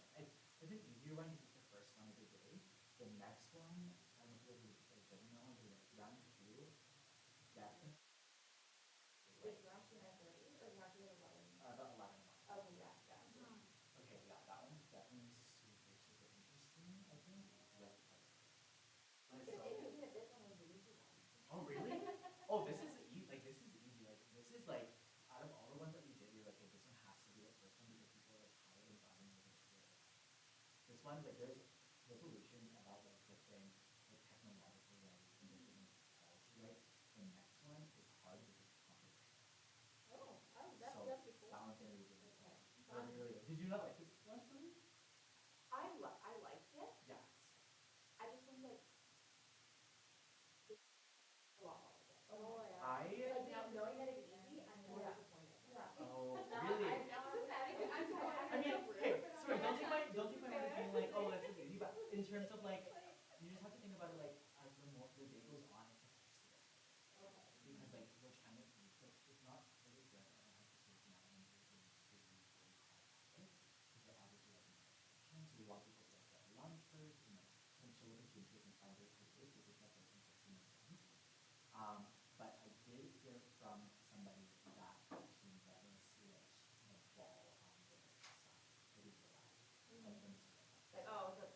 So it might have been if you're right, like if it was apparent to you, then definitely right. Yeah. Perfect. Okay. Does it make more sense for you guys to be doing this process instead of the other one that I had you guys doing at the start of that before the To constitution? me, honestly, that was okay. Okay. It's a little time consuming right later on, but I don't mind because this was me for doing it the first time. So it was like, oh yeah, I can score them like that, right? Yes, no, definitely. And I was judging them like that too. No, that's But it was good fun. I'm That's glad good. you enjoyed it. Of course, I'm so happy that you guys were able to do it and that you were having fun. Yeah. As You soon did a as you great guys, job. thank you, I appreciate it. I know it was kind of like How are rocky you to feeling? start. So I haven't slept at all. It shows. I had to go to bed and then I literally kept getting anxiety because teens have just been like on my back. So what? Oh, so the reason why we're late today is because there's 19, 19 walked home to a Thursday. You're kidding me. Oh, the isolation. That is no. Like we know not to do that as a competitor. Exactly. A phone with everything, but a Exactly. smart one doesn't have a phone. Yeah. 7 of the 19s. So then we all had different coaches. It was just like still recommend because technically under the handbook they should always qualify right now. And they would like we would know the results today and only the top 2 teams would be there. So they had a phone, they lied to me. Some of them lied to me and told me that they or basically whatever. There's no way that these teams wouldn't tell you that this is passed down. Exactly. Whether it's from the godparents, whether it's from whatever, no way. Captains should tell them, and if the captains didn't tell them, then like we'll bring it up with them. But like it's on them. It's in the handbook, and we told them that there was no coach check. We told them to immediately give their phone away, and it wouldn't be let in. So all these teams, 7 of the 19s came at the same time, and then told us that they weren't supposed to have phones. They brought large backpacks that we didn't know what was in. So people had to check. So then we were like, okay, well then now we're gonna have to check into these backpacks too. So then we had to label them and we had to like go through them and then that's why we were like 15 minutes late. So I literally and then my one other VP was supposed to stay at Edwards to like take care of the volunteers.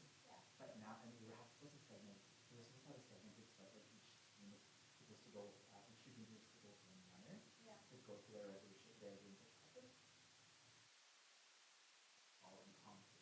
So it was just this giant mess that I had to like fix and be like, okay, you need to do like you go here, you go here. And I'm like, okay, start. And then I had to retrain these volunteers because they're like, well, this isn't what we think. So that's why they're 15 minutes. But I do think that wasn't a big deal. It's academics are having like a harder time, so I'm so sorry you got like math this year.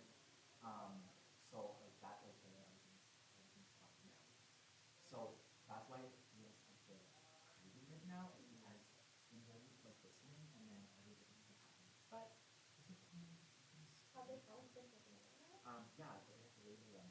All they have to do is put like different people to label the phone. So they because how do they like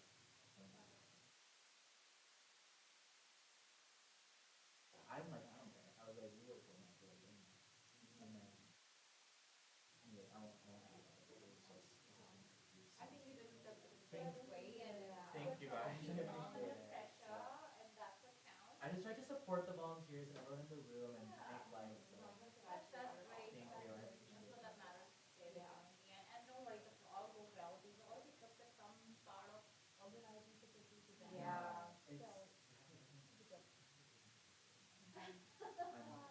it's crazy. But I'm just happy you guys are judging because like I'm like all your experiences as a lawyer, like I know that you obviously debated in high school oh, and like way back. homegirl is like the youngest judge we have. I'm so proud of her. I was like I told our captain just like or our coach just like I mean just wanted to that because I think it doesn't matter she's 10 years old but she's gonna be really Who knew about that? last year people thought we just do it because someone was too young for the debaters and they didn't want to know. Yeah. People are salty. People just, oh, they just want to win. I'm sorry, if you're losing, that's on you. Have a better argument Oh, giving thank you. evidence. I actually got someone to give me confidence. Yes. People can't so say sweet. the real criticism.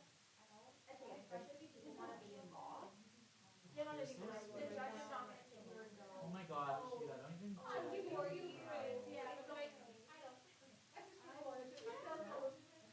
You were just a dismissive. What'd you say, sorry? Yeah. Oh my god, really? And I don't litigate, I just hold like. Oh, okay. Oh my god. I'm not like a support today. I feel like looking at them and knowing, like, you know, the kids. Oh no, really? Too much to learn right now. It's okay, we'll get there.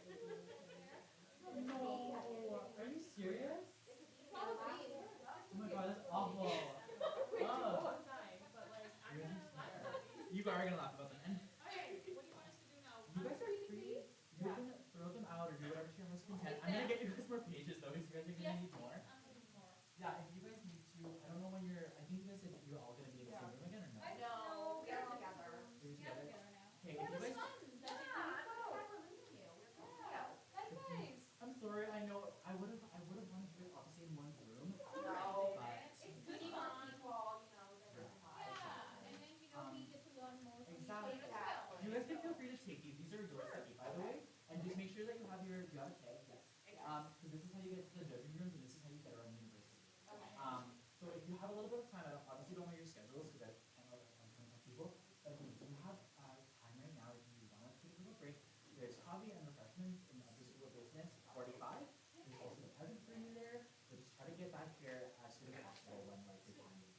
Yeah, we'll be here, David, don't worry, we won't give you a hard time. Oh, thank you guys so much. Thank you. Awesome, David. Oh, thank you guys. Thank you for involving me. Of course, I'm so happy that you said yes. I like really pestered Gabby for the longest time, and I was like, I'm so bad at responding, I know. Oh, It's you okay. cannot be worse than me. If David it's literally here had to and- message me at 11 p.m. no, Danny, it's all good. Everyone was fine. I actually had someone who said, oh yeah, I'll be a judge in November, and they texted me on Thursday and said, oh actually I'm busy, and I was like, I know you're busy. Like that, I was like, not judging. He was like messaging me at like what 11 p.m. saying, "Hey, man, read your form isn't there yet." I'm like, shit, man. I'm ready at 3:30. I was watching Gilmore Girls. I was like, wait a minute. Oh my god. I was like, wait a minute, where are you? Oh my gosh, I was sending so many emails. I totally forgot because I had some New York and cable issues come up, and I'm like, oh my god. I got, so I left USAS USAS last night at 12 a.m. and I came back here at 5 a.m. Aww. We had an OC meeting at 2:30 a.m. Oh, and me packing notes. I got them. Okay, I actually packed them. I was like, I got happy meals, I got ibuprofen, I got CMS, I was like, I'm all prepped. So I'm just really happy that you guys kind of enjoyed it, and I'm really glad that you kind of enjoyed it. Oh, yeah, great. I know. Awesome. And that's Awesome. And if you go well, I'll buy it for you. You know what? Thanks, guys. Can you like eyebrows? Just that I'm like, okay, how red is it? Very good. Oh my gosh. It's okay. Oh, well, you're gonna be fine. I It have- just sounds hardworking. Is this going to be here, the training thing? The training manual will be, Okay, and I have good. an extra one too, and then I can send it to you guys on the Wi-Fi. No, I'm not going to be here. I had a guy here who like is a undergraduate service. I was talking to him for like months there, like Yeah. officially, you know, he Vanessa? yeah. He got me him on my month. Aw, I was like, I oh love my her so God. much. So I was like, gotta be you. I was like, yes, school. Thank you. Of course, thank you. And speaking of DC, I think I'm actually got recommended for this.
way to me would be just for somebody just to do this.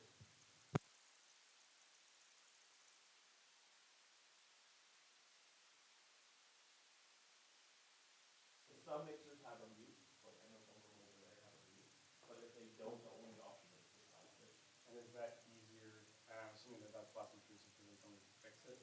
Because there's also like a mute on the OBS itself. You so could do that, I guess, then too, yeah, if you want to hit the OBS. yeah. So that would be the other way of doing it. I'm not sure what it would be easier. That. So about that. So between debates, whenever teams have left, go and turn that off. And then as teams are coming in, we're just about to come in, then we can flip it back on. And then we get like the whole prelude spiel and stuff like that. Sweet. And all the mics are the same, so we have all those options. Universally around the board, you can either use OBS, the mic, which actually on some of the rooms in the other building, there's somebody sitting right there, so you can, Okay, cool. because it's like right there. For OBS or for the mic? For the mic, in the other building. Oh, there's yes, in the other CNC building, right there, yeah, there's lots of places that it can. Yeah, the other mixers have a mute button thing, so that's what we're gonna do. Yeah, on the other side, the 14s do like a 10. Okay, and we got Z10s in here. Here, also? yeah. Okay, cool. So yeah, we use our other ones. All right, excellent. Try to keep them the same. Thank you. Sorry to give you another job. No, thanks for letting me know. I didn't know that. We were like supposed to go to attention now and here's us. I don't know. Yeah. Yeah, it's been motivation in the academics, but just, thank you.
like last week. I was like, no one did. No. Oh, Oh no, like oh my god. Yeah, I think David. I don't know if David a lot, but yeah. is he like a friend then? Like, David or? Well, like I feel like we're done becoming really good friends. Oh, but- okay. we didn't know each other before that. Okay. Just like around the aisle, so. But yeah, this is it all. Are you going for lunch or anything? Like, what's your plan? Probably doing lunch. I was gonna head out. Yeah. I have like she has my brother for lunch. Like they don't eat food at lunch. I'm just gonna eat that. Aw. I know it's been a Yeah. lot, but. The word on the street is like, the word in school is that there's lunch in the volunteer lounge at Edwards, but I don't know about lunch, so I'm gonna speak that. What do you think of it? I don't know. It's The non-pasty? no, beans, lentils, sweet potatoes, and salad. That is one healthy lunch. Yeah, sure is. What time is your next one? 11:35. Okay. Yeah, I think it's like the same thing. Yeah. So do you want to head over to the volunteer? I don't know anybody. Like I've been laughing on David. I don't know anyone either. No, I'm just like, hi David. What do you want to do? I want to make friends. Okay. After, if you want to just go to the department. Let's just go to seat here. Like, Okay. you guys can sit here. I don't have to. Oh, you trying to food? Like after. Oh, like after we eat. Like after the break. 11:35. After 11:35. But there's no break after that, is there? There's no break. No, I think like this is our lunch hour. Yeah, here, like here, this is like over here. I'm like so long. Oh yeah, you did start to So we're back from later. One, five, two, nine. Okay, so much fun right now. Sure. Are you gonna eat right now? Yeah. I want to come back by 11:30. I also eat. Yeah, that's true. So if we're not back, then we'll go. So, sorry, your name is TJ? It's Alberta. Okay, okay. Andre. Not Andre.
Yeah.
Hello?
House would grant educational institutions the right to weigh race, gender, and sexuality as a positive factor in admissions. Representing the government are its first speaker, Yash, the second speaker, Owen, and the third speaker, Uzama. Awesome. And then representing the opposition are its first speaker, Teal, the second speaker, and the second speaker is Karan. On behalf of the House, I would like to express a sincere welcome to our judges, who I will introduce their bios. So first we have Lola Adhogan. Lola is a second-year law student at the University of Saskatchewan. She obtained a BCom from the Edward School of Business. During her business degree, she competed at the University of Saskatchewan debate team, as well as held the role of vice president external. Additionally, Lola was a judge for the Saskatchewan Elocution and Debate Association. Second, we have Natalie Mayfield. She's currently working with the City of Saskatoon using a team sustaining SAP Human Capital Management with a focus on user experience service and program design, transformation, and communication. An alumnus of the Johnson Chayama Graduate School of Public Policy here at the U of S, she's been working in the government space for 5 years. Before settling in Canada and calling Saskatoon home, she lived in India and the UK using construction and architectural projects. Natalie considers it fortunate to have had a career centered on bringing change through innovation. Outside of work, she loves to travel and spend time with family and friends. Last but not least, we have Michelle McDonald. Michelle McDonald is a lawyer in Saskatoon at the Keels Limited Partnership who focuses on criminal defense and civil litigation. Before that, she served at the Court of King's Bench in Saskatoon and competed in the Western Canada Trial Moot competition, winning the prize for top academic performance as an orator. Michelle has made either oral or written submissions into the courts, the Court of King's Bench, and the Saskatchewan Court of Appeal. So we're very fortunate to have these judges today. I, LG Zanka, am the Speaker of the House and timekeeper. I may be referred to as Honorable Speaker. Each debater will deliver a 7-minute constructed speech. I will be counting down from and providing time signals. These will be given as each minute passes, as well as 30-second marks displayed by a speech hand signal, ending with a 10-second countdown. I will slap the table if you continue to talk past the 7-minute speeches, as there will be no grace period. Points of information will be allowed during the constructed speeches, but not during the first and last minute of these speeches, as this is protected time. POIs are not permitted during the reply speech as well. Points of clarification are allowed, but may only be offered in the beginning half of the first 7-minute speech. Points will be deducted for any debater who interrupts another excessively or maliciously. Are there any questions regarding the rules? No? Awesome. I now call upon the first speaker to introduce the government.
Honorable Speaker, education has long been one of the easiest ways for people to change their lives, for people to take what they have been given and make something new out of it.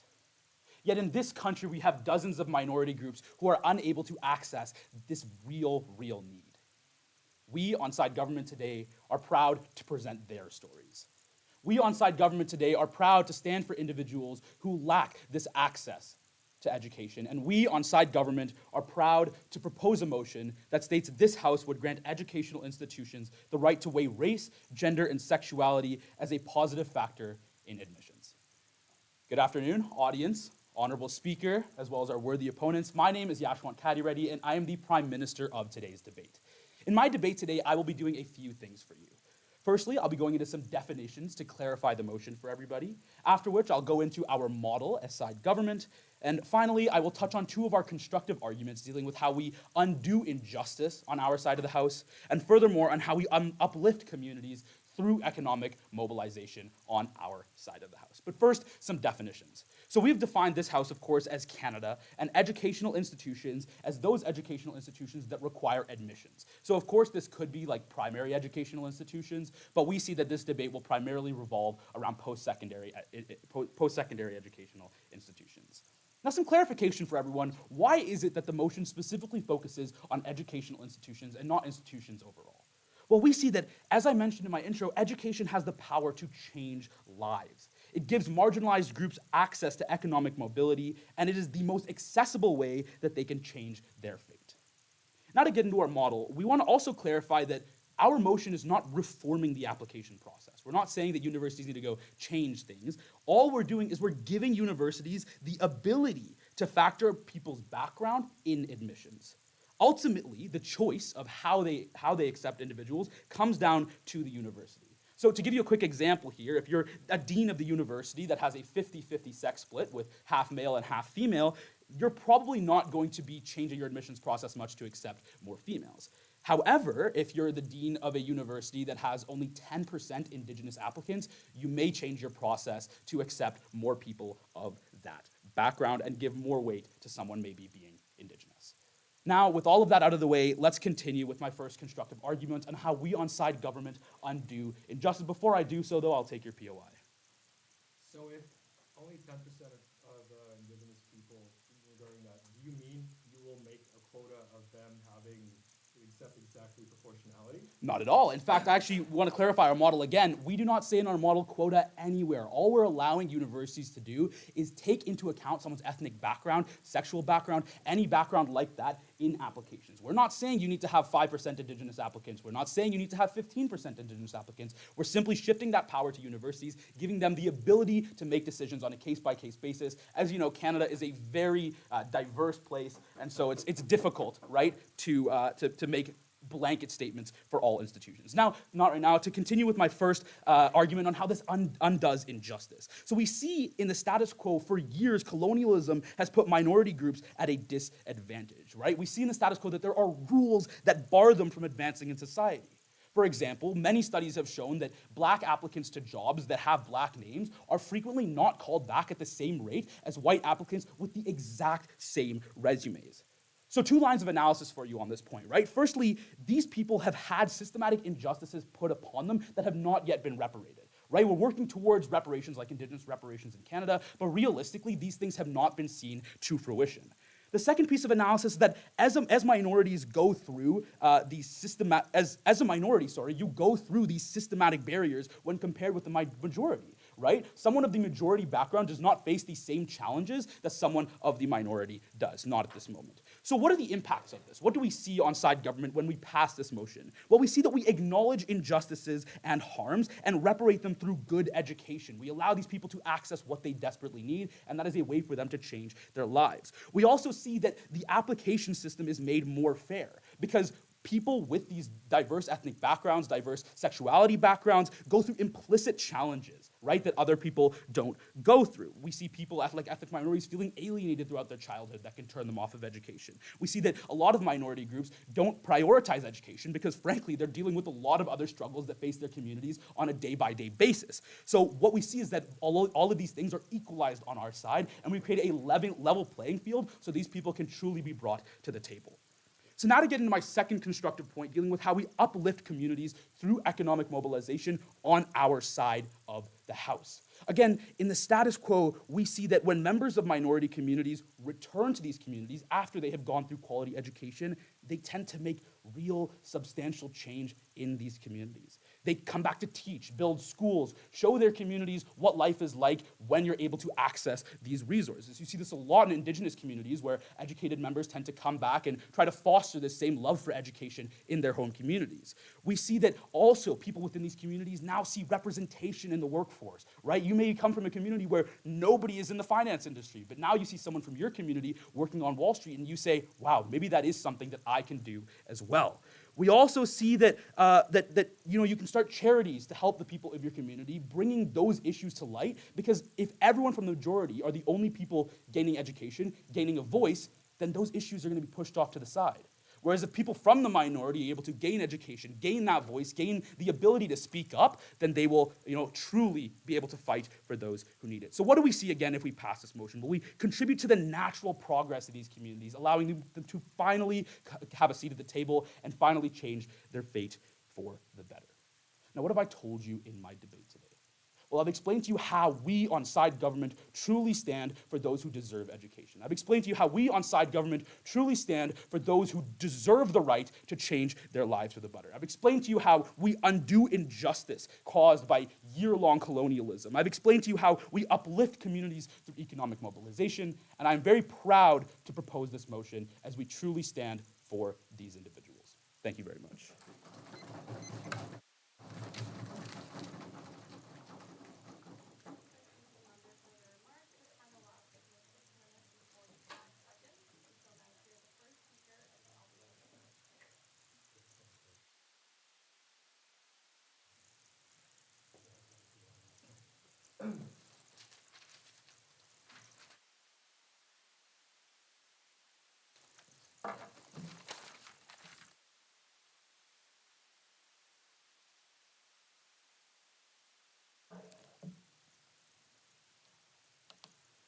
Honorable Speaker, today the House is debating whether or not to grant educational institutions the right to weigh race, gender, and sexuality as a positive factor in admissions. Now, it seems to me that side government has chosen a very generous burden of truth today.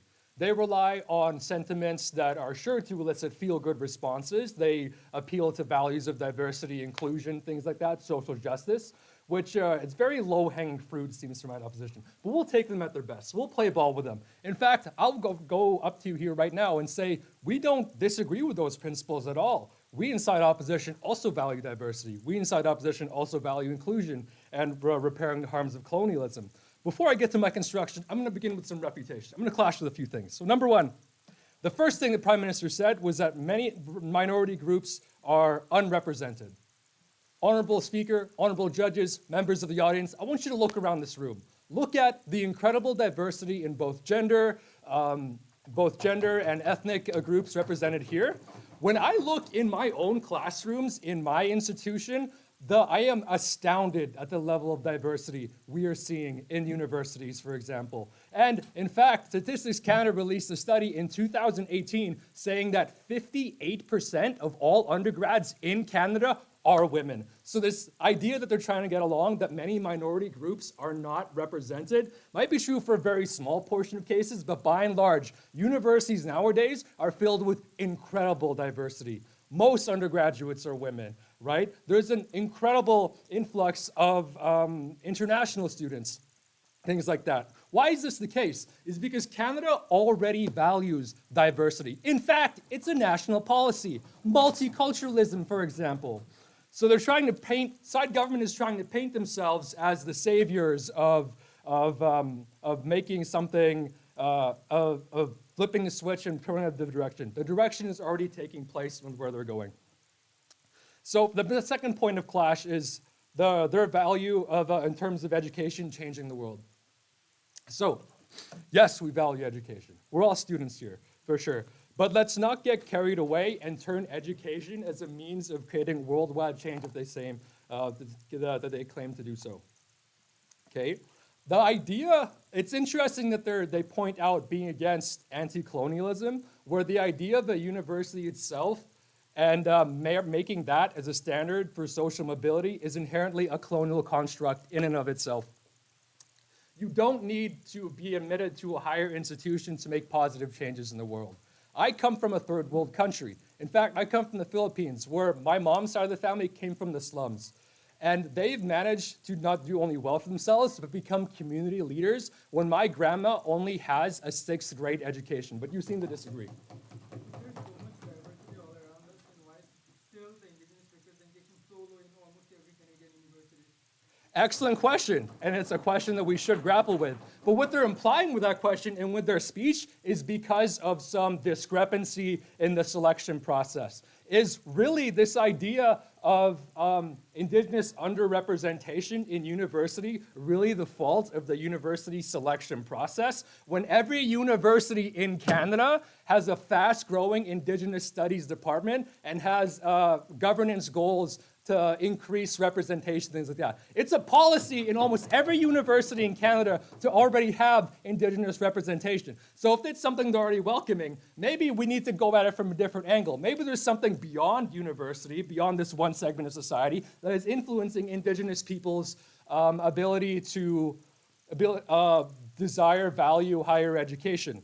Now, I can't speak on their behalf, of course, but as a former, as someone who studied a little bit of policy, I can tell you it can be things such as poverty. It can be a lot of things that deal with addictions, things due to systemic harms of colonialism, which we're happy to acknowledge, none of which are in the purview of a university selection process to address. Yes, I'll take your point. A lot of the issues that you're highlighting are incredibly abstract and difficult to actually tackle, whereas this policy, by giving increased admission to university, is an incredibly concrete way that we can give people a higher odds of experiencing economic mobility. Back to that point of economic mobility. We want to put a Band-Aid on something where as soon as we check off that box, boom, we got another XYZ person protected category. We're going to make the world a better place. I noticed here in the motion, the Guy government proposed weighing greater weight to race, gender, and sexuality. How about disabled people? How about people of different disabilities? Why are they not part of this conversation? So, first point of construction, let me get to my first point of construction here that I'm done refuting for this moment. So, we're going to talk about the status quo and why meritocracy is the way it is right now. So what do we mean by meritocracy? Meritocracy is the fundamental belief that people should be rewarded for their competencies, right? And what do university selection programs look like right now? They consider GPA, they consider your score for entrance exams. Why do universities insist on having test scores as a big metric for suitability, right? Because it's the most valid measure. I'll take no more POIs this time, thank you. What do students do a lot of? They write an awful lot of tests. They have to consume a great deal of information and then be able to convey the understanding in written word. That is what these entrance exams are made to do. That is what GPA reflects. We know these things. So that's just to say the selection process is in place to already provide a level of quality control that shows, yes, this person beats some basic qualities. They set the entrance exam itself, the entrance selection process itself is not broken this way. And partner will go in to show why this idea of giving additional points to certain protected categories is a form of discrimination in and of itself. So what have I done for you today? I've clashed in a few things. I've clashed in this idea that minority groups are underrepresented. I've clashed in this idea that education itself is what we need to change the world. And I've explained to you briefly why meritocracy is, why our current selection system that emphasizes, that values things such as a high GPA and a high entrance score are the most valid measures of suitability for going for education. Thank you.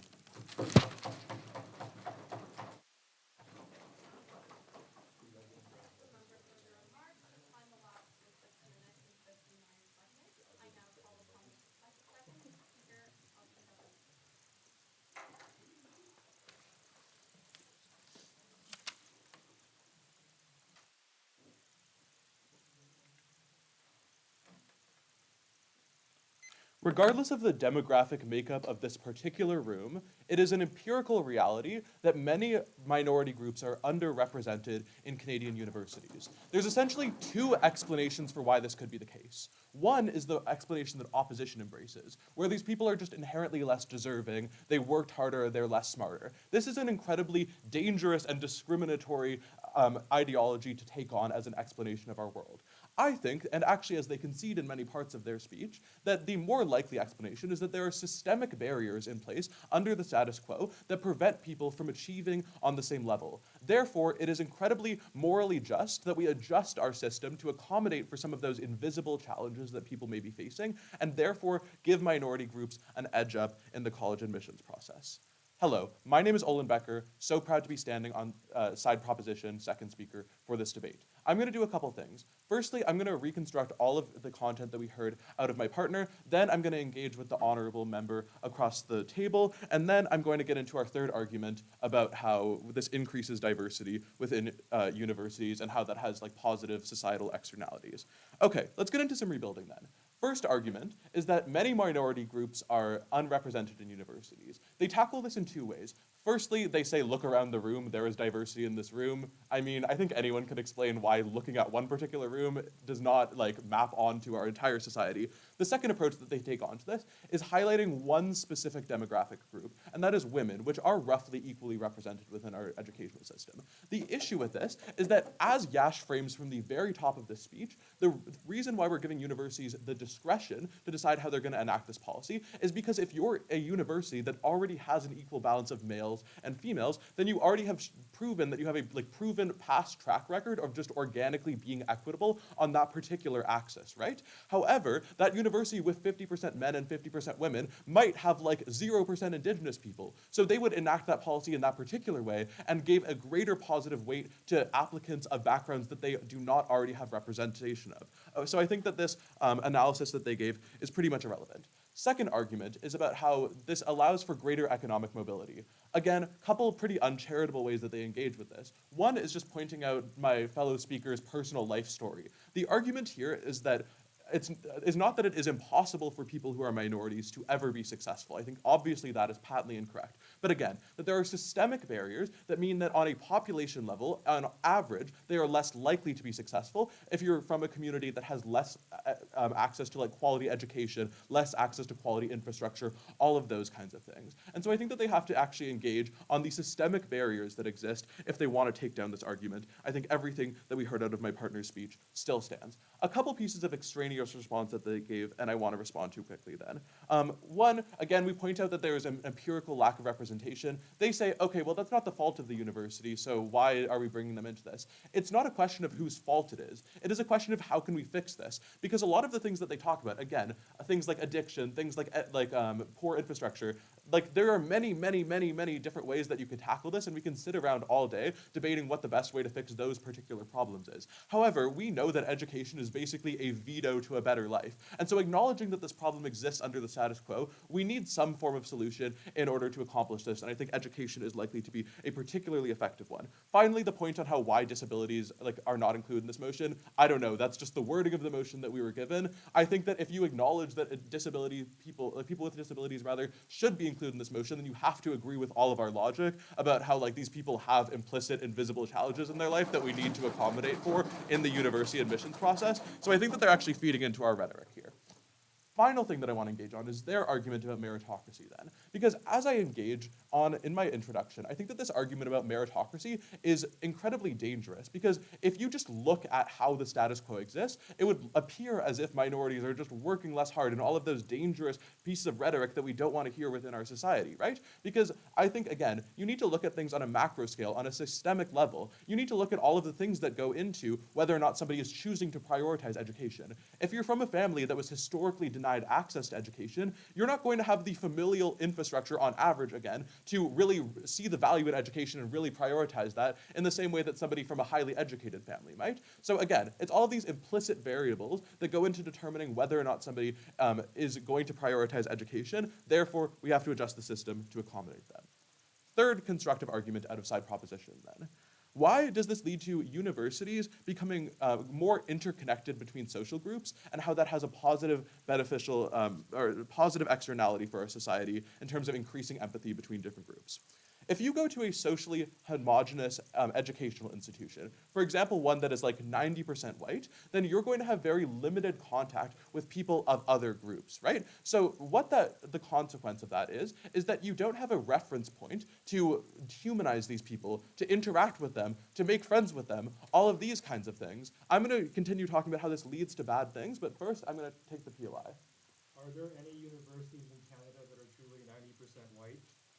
I mean, this is just one example, right? I don't think that you literally need to be at 90% whiteness in order to have the potential benefits of a lack of diversity be salient, right? Again, it's just like, if the proportions are off, then obviously some people are going to pick up more discriminatory beliefs than they would otherwise if they attend a diverse educational institution. I think that that's very clear.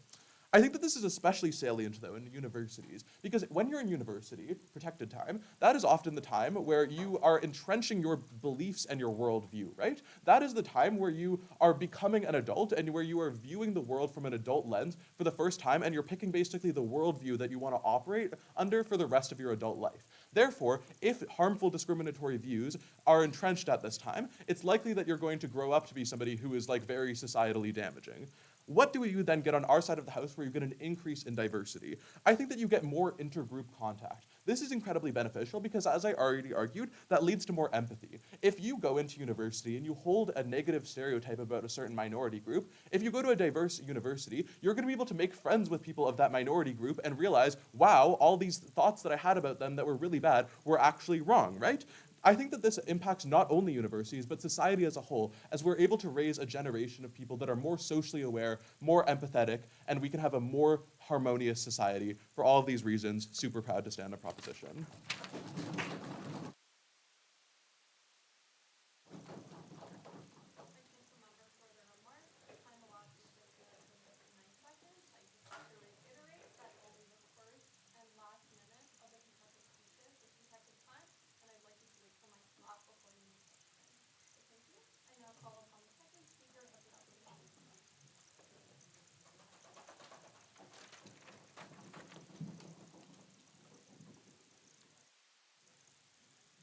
The motion here is, this House would grant educational institutions the right to weigh race, gender, and sexuality as a positive factor in admissions.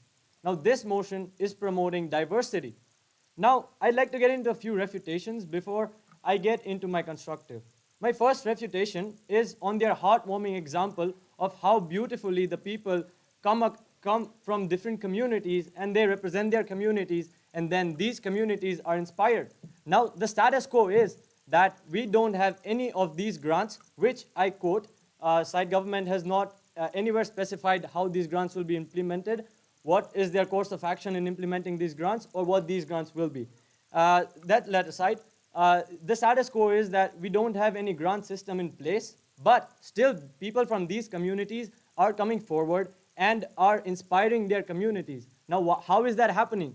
That is happening because of meritocracy. Meritocracy makes sure that a black applicant's application is not rejected because he's black. He will be called back because of meritocracy, because he has proven that he works hard and he works hard to get what he wants. And he has proven that by showing his GPA, by passing the cutoff, and also by showing that whatever amount of efforts that he has put in, he has proven that he can deliver results. Now, I'd like to get into our constructive. Our first constructive, as I keep harping on, is pro-meritocracy is the best way. So why do we keep on saying that? Discrimination is based on background. Whenever a person applies for anything and there is an extensive background research or there is a mention of any such category, the person who is at a higher level, who is going to select them, if, God forbid, he is, we are refrained from using phrases like racist, but I'm using it in a different manner, saying that if that person is discriminatory, how do we tackle that? Because background checks reveal what the person is, reveals the identity. And in HR, the first thing we are taught is that to eliminate discrimination, the first thing that we want is they refrain from even sharing the photos or any extensive background of the applicants to make it more fair and more equitable. Now that is why we keep on harping on meritocracy, because meritocracy is basically based on GPA, passing the cutoff, passing the test, as first speaker truly said, that it's based on knowledge, what you can understand, what you perceive, and then what you put back on the test, how much you remember. And that is what the university is looking for good students who can put the hard work. I'll take your point. In a perfect world, meritocracy probably would work, but in Canada, many communities don't even get clean water. Why do you think meritocracy is going to work in those instances for those communities? Exactly. People not getting clean water, is that the fault of those people, or is that the fault of the government? It has been established that that government has been setting up indigenous people for failure and then moving out of the picture. Now, because we're talking about representation here, the true crux of this issue is awareness. If there is not enough awareness, then discrimination will keep on happening. This is not the way to do it. Let me give you another analysis. India, for example, in India, currently the status quo is that India does have this kind of a system where there are some reserved seats for some people. Now, what is happening here? Recently, there were mass riots in India that happened because of this issue. And on a personal level, I appeared for a national level exam called the JEE. And in that exam, around 120,000 students appear for the exam. And these students, there are some categories that are reserved. Now, I don't personally have any offense with that, but there are people who find it repressive that what work they are putting in, the people who have the people in protected categories have to pass with less marks and still they can get into a higher level institutions. Now this is fueling anger. Why? Because people perceive that the person who is in the same institution with him is not actually working hard enough, or they got it easy. Now, do we want this perception to continue in Canada? I'm not questioning anybody. It's just a common perception that we have. When we know that somebody had an unfair advantage or even a slight advantage, our brains tend to think that they got it easy, no matter if that person put work in it. And on the topic of indigenous people, if an indigenous person proves that he got enough GPA, he cleared the cutoff, he put in the hard work, and he gets into the university, he will be respected even more, rather than getting into the university with such a quota where people will think that this is just one more gimmick by the government. So I strongly believe that we need to understand on these two basic points that meritocracy is the best way to eliminate discrimination, because it does not involve the background, or it does not disclose the background or race or gender or ethnicity or any kind of category of the applicant, and it's purely based on what the applicant's capabilities are. And the second point being that this motion itself has an underlying discrimination in itself. Because if you ponder upon it, if the selection committee knows what these categories are, there are various harms associated with it, which I will be coming back to in my summary. That's all for now. Thank you for the time.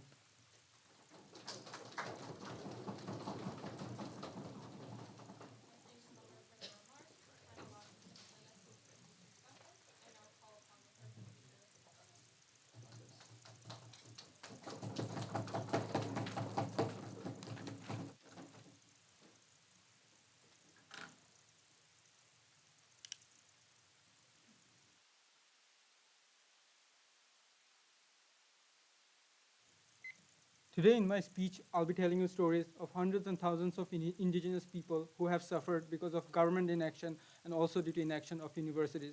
My name is Akifuzzaman Labib, and I'm going to show you as to how our policy is the perfect way in terms of uplifting indigenous communities, not only indigenous communities, but LGBTQ communities and even women in certain Canadian demographic into a higher strata that essentially ensures empowerment.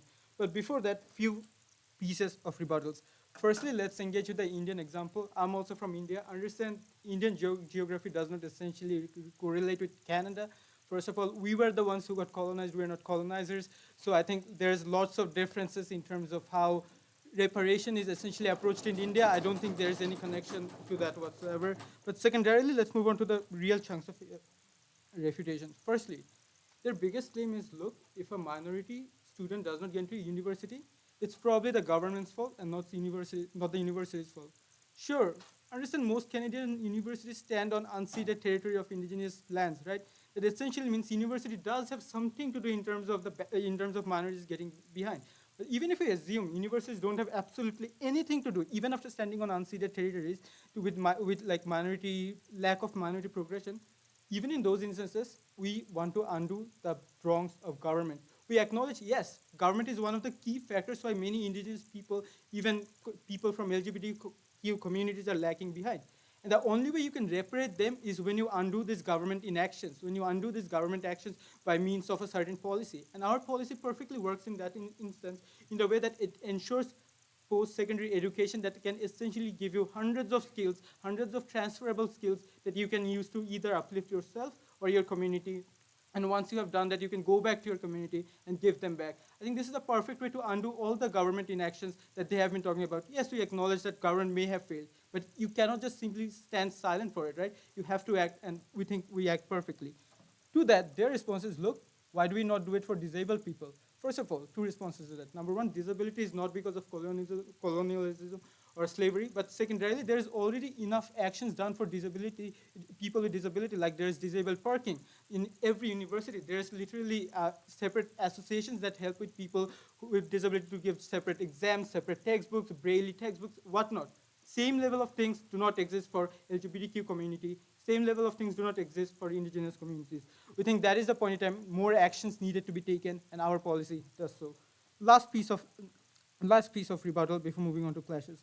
Understand why there's a significant lack of indigenous representation within Canada. Looking around this room is simply not enough, right? You have to look.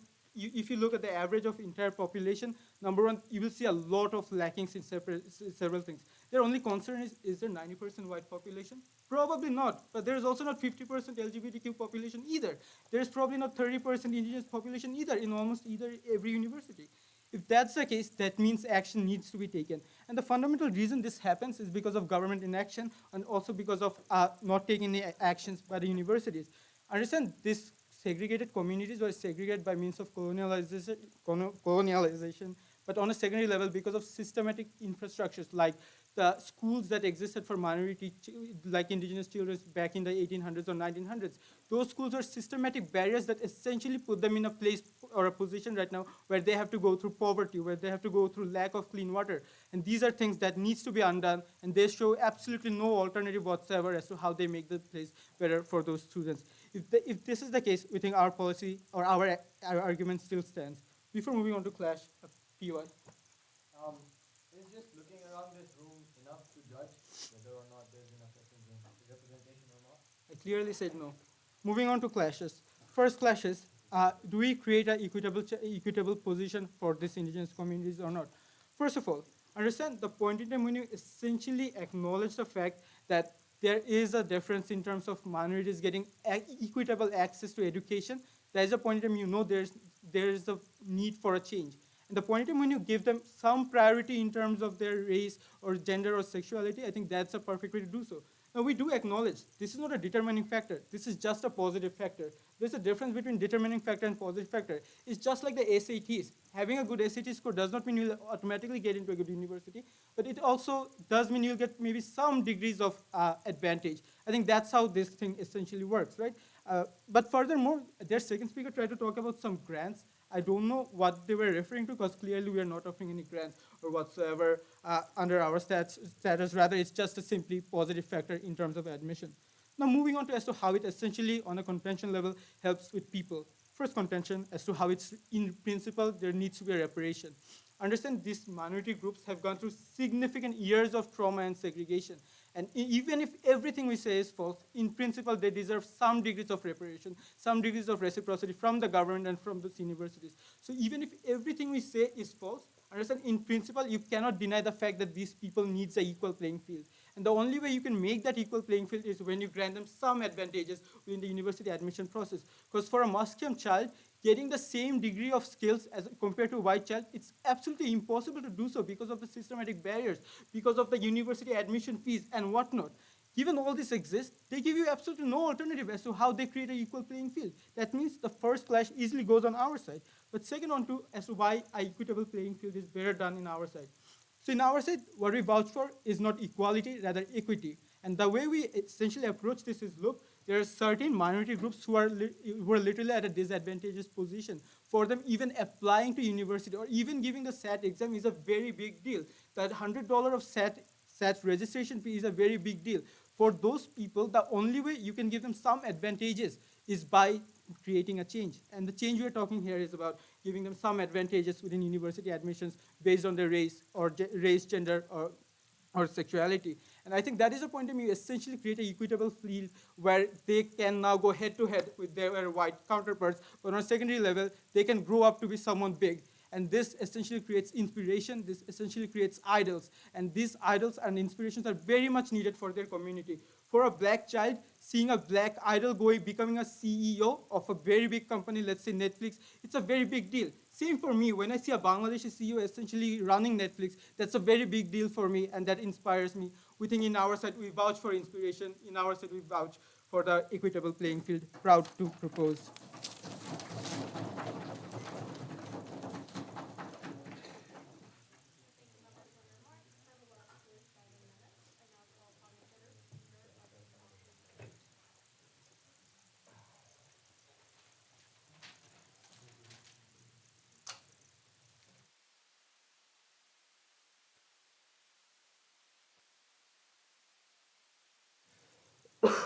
Pardon me.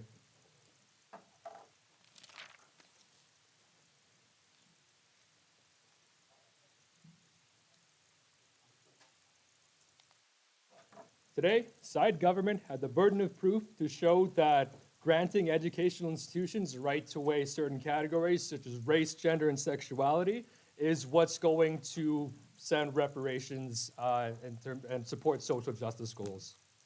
I'd like to remind the House today what do we mean by discrimination. By and large, by discrimination, we mean that someone is being treated differently because of their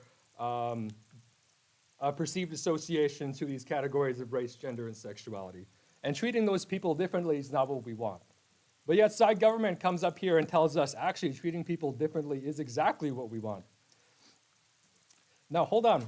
Before we go on to some rebuilding, I just want to correct something that is just factually false. When the most recent government speaker came up here and talked about, well, there are supports, and there are supports for people with disabilities, and they actually don't need any more. I think any person with a disability would tell you that, would disagree with that pretty strongly. But that aside, they also followed up by saying there are actually no supports for queer people, for LGBTQ people, for people, indigenous peoples in university. That is factually untrue. Almost any university in Canada has centers dedicated for Aboriginal services support, as they're traditionally called, or Indigenous student services, things like that. There are now widespread adoptions of Indigenous-focused services that offer things like knowledge keepers, such as sweat lodges and things like that, but you would disagree. If that policy was enough, why do we not see inequality already affected under the status quo?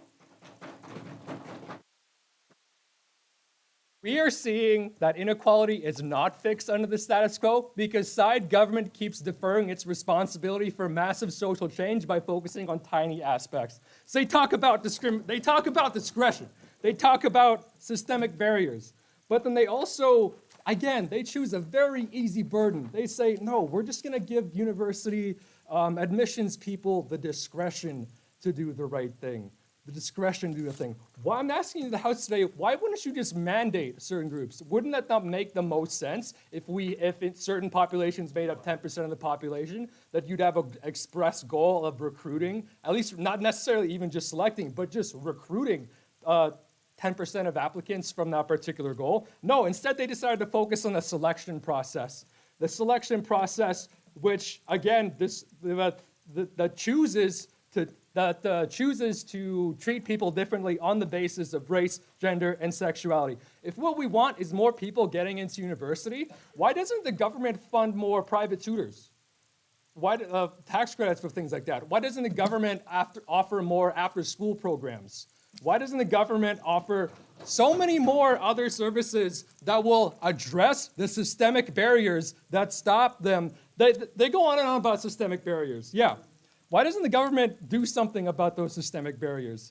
Instead, they had the burden of proof again today to show you that simply focusing on this tiny aspect of this huge problem we call racism, of discrimination, of just assigning extra points to someone who appears to be a certain way. Oh, and by the way, people who apply to certain things like jobs are not obligated to disclose their sexuality, their race, or sometimes not their gender. Not their gender. So I don't know what they're trying to get out there when they're assuming the people will be so forthcoming to do that in the first place. Okay, but you seem to disagree. Although alternatives you just mentioned as a third speaker, like government after schools and all those things can coexist in our side. Why does it have to be exclusive to your side? Yeah, if it could coexist, I'm wondering why that isn't part of the, part of the implementation package of what the government is doing. So, when the Truth and Reconciliation Commission came out with 90 or so calls to action for all sectors of the society, business, sports, things like that, education, government, the university community took those to heart and started making an aggressive move to implement those on their own accord already. Is it perfect? No, absolutely not.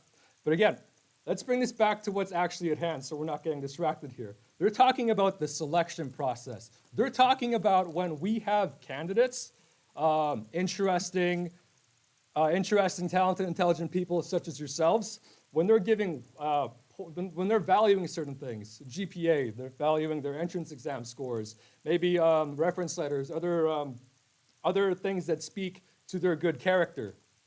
Okay, a test exam, results in certain tests, your GPA, sure, they don't tell you everything, all right? But they do, more often than not, and there is more empirical support for this, that they reflect your ability to do well as a student, simply in fact. Whereas what does someone checking off a box saying identify as a certain race, identify as a certain gender, identify as a certain sexuality, what is that reflecting to people? If what we're about is doing a better world, if what the side government is trying to argue that this is going to build a better world, let me illustrate the schematic, their mechanism right now. By implementing this motion, we're going to have more people come in, and then those people are going to go through this magical process of becoming educated, and then they're going to come back to their original communities and begin changing the world. That's a beautiful thing. In fact, I'd go as far as say that's a very inspiring thing. But I don't think that's the world we live in. I would love to believe as a student myself that all it took is that degree for me to go increase my social mobility and things like that. But I am a person of color. I have experienced discrimination in my life, racism in the workplace and things like that. I know when I come out of this institution, those things don't go away. My community does not become automatically or even significantly better just because I went to these classes and now have these credits. Those we're seeing. Again, they talk about systemic barriers, which I will go back to again. There is so much more at play here than simply favoring people in terms of selection process and a selection process. So that is their ultimate outcome. That is their intention, yes, to improve repair of social harms. I think the side government could benefit more by doing other things by this. Thank you.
Today's motion here was that this House would grant educational institutions the right to weigh race, gender, and sexuality as a positive factor in admissions. Now, side government failed to provide a model, a soft model on how these grants would be implemented and how these grants would go forth and won't result in, again, discrimination, which is my first point of refutation, that how is removing discrimination by implementing a model where it is easy for discriminators to discriminate. So this model currently is going to expose the race, gender, sexuality, which are very private things for any individual. And these are some of the most basic discriminatory factors. And the person sitting on the committee, God forbid, as I said in my last speech, that if he is a discriminator and if he uses this towards an unfair advantage, or if he uses this to discriminate itself, what would happen then?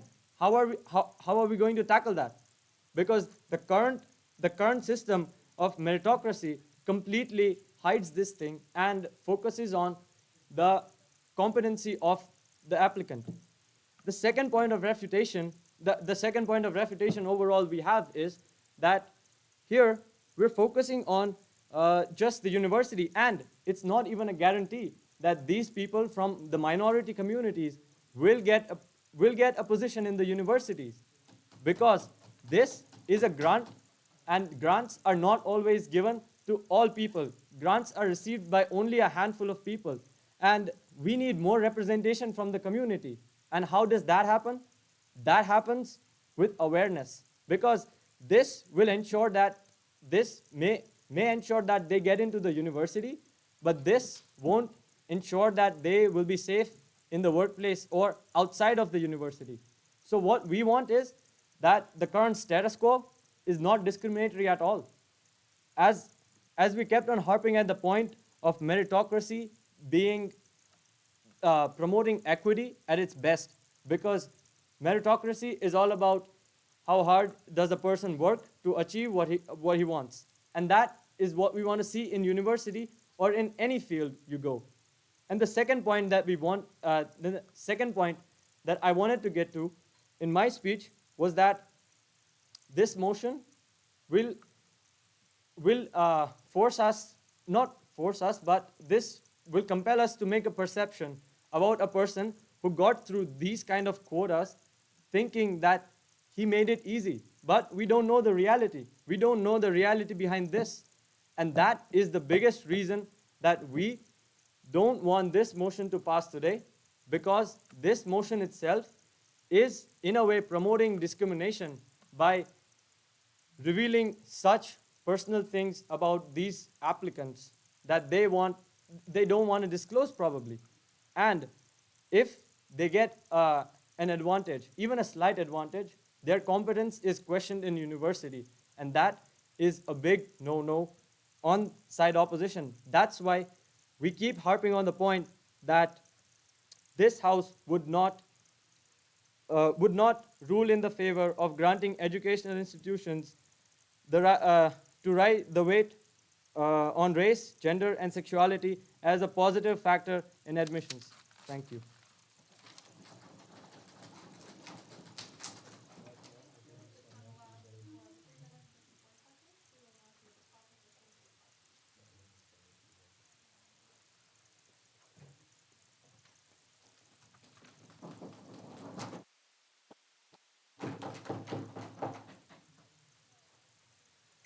I'm afraid my friends on the other team have tried to put an impossible burden on us in this debate.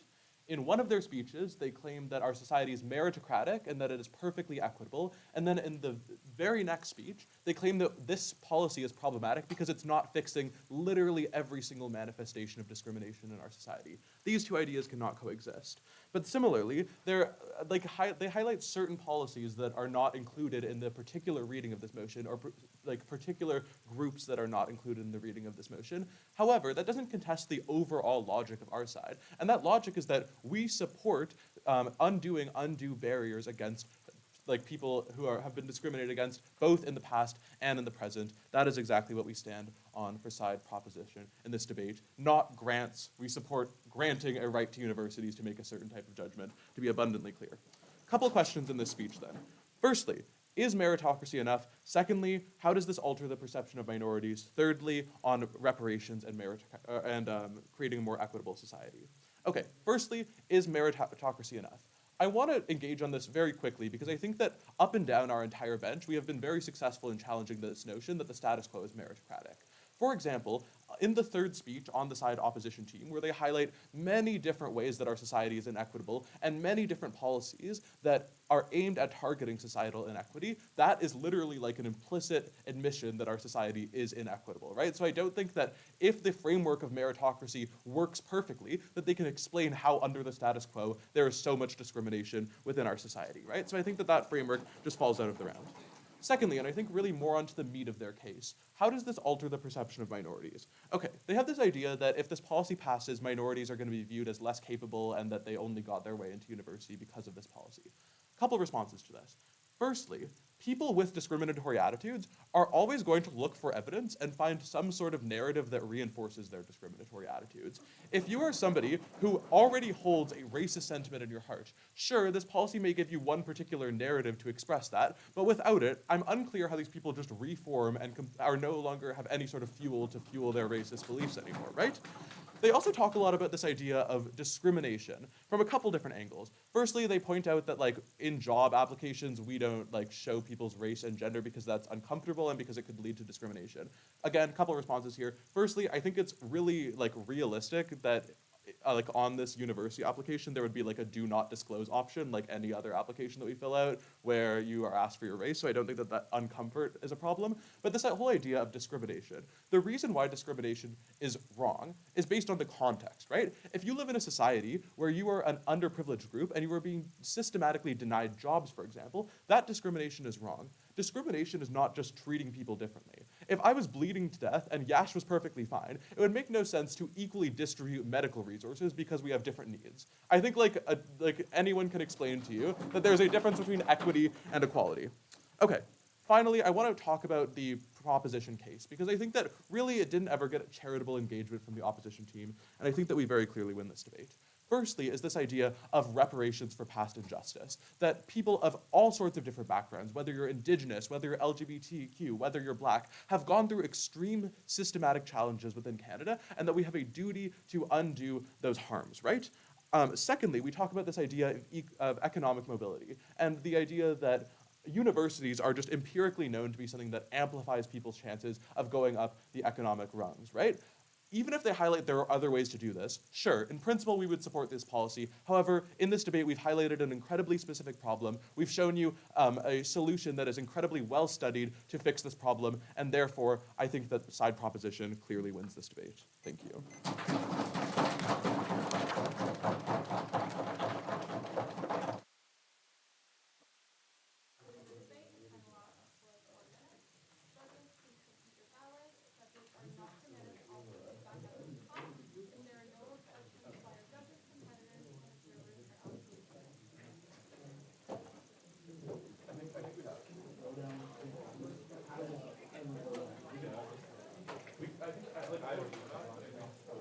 You guys That were was really fun. good. Thanks, guys. Thanks. guys are Good job. really Good job. fun debate. Good job. This was fun.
Just making a breaker condition to show up. Yeah, so basically what a lot of things on does like actually pulling the trigger on a lot of arguments. And it seemed like a couple times they were circling around it and my brain was like, oh, I know what their point is, but they didn't say it, which isn't enough. Exactly, that's how I felt as well. One of the biggest things, because they all only used the one argument that they had, I wish that instead of bringing up, because they brought it up in speech 3, but something that should have been brought up in speech 1, the other solutions to this problem. Because they didn't give us any solution until like, oh, you can give the tutoring. Like that's a good point. They didn't like get it way at the end. Way at the end, it was barely even like we didn't even like give it more weight. It was like, oh, tutor and this and then move on to the same thing that we've been saying over Like that don't bring wasn't up even. fresh things to Yeah. your and There were fresh arguments, and what he said was like we've talked about this earlier. It was like this point was not made earlier. This point was maybe like alluded to slightly, but it wasn't. I do agree with fact that governments did take a less heavy burden because Yeah. their only burden, like, it was pretty easy to prove their case. But just because they made it easy for themselves doesn't mean that position could not have, like, and they were still, they could have had really good points where they could have really clashed and made a way better point for themselves. Just because Yeah. governments took an easy burden doesn't mean that you can't come back and, like, Yeah. we still show you, like, how we are the ones that should win. And Yeah. then they do that. And No. they were- There was another thing I think in terms of teamwork, both teams did really great. You could see that the opposition team was more, in, like when they were talking to each other, it seemed more obvious. But I think that they just missed some of the good arguments that they could have unpacked then. Yeah. So, oh yeah, okay, we just fill out this whole. Yeah. Actually, the one next debate's supposed to be at 1:05. Oh, you don't have enough time, you have to get it done. I mean, last time, David said that it's okay just to put the score. Like, he doesn't need Okay. that. Yeah, A lot of the feedback I was given was the same for basically all of them. Do they normally come back in and? No. No, Okay. and David said that they share this feedback with the people, like after the conversation ends. Just so they Oh. can kind of go back to what they.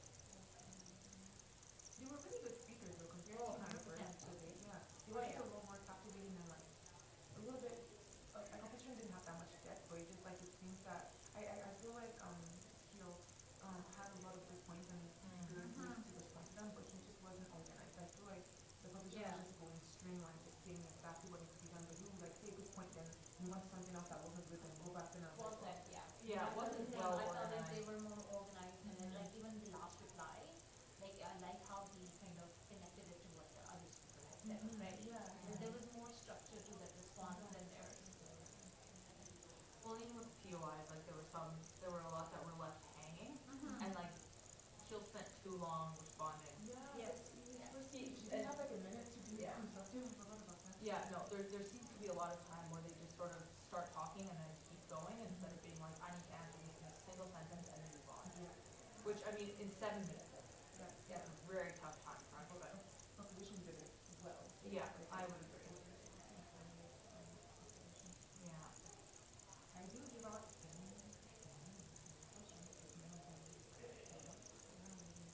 Yeah, I'm like, it's tough. Yeah. Tough to I'm know actually, numbers. I'm tougher now than my first one. Really? I don't know, maybe because I was like, wow, this is so much better than the first one. Yeah, fair Fair enough. enough. I thought Owen was very good. Yeah. Yeah, I agree. It's very good. But I also think, like, Mostly in his reply was really yeah. Although, oh yeah, there. I feel like Yash didn't make a single, at least to me, like, significant mistake in his first opening speech. Right. Kind of like It took a while. Mm-hmm. Like he took almost 2 minutes to kind of define, you know, what is it that we're trying to say? Yeah. Define that. Kept jumping on different things. But I'm giving him a decent score for that part of the presentation. Thought it's good. I like the examples. And it was nice not to go out Oh yeah. comparing the Really? conversation. Yeah. It was, I don't think it was like the word weird. or it felt like they were not prepared. Yeah.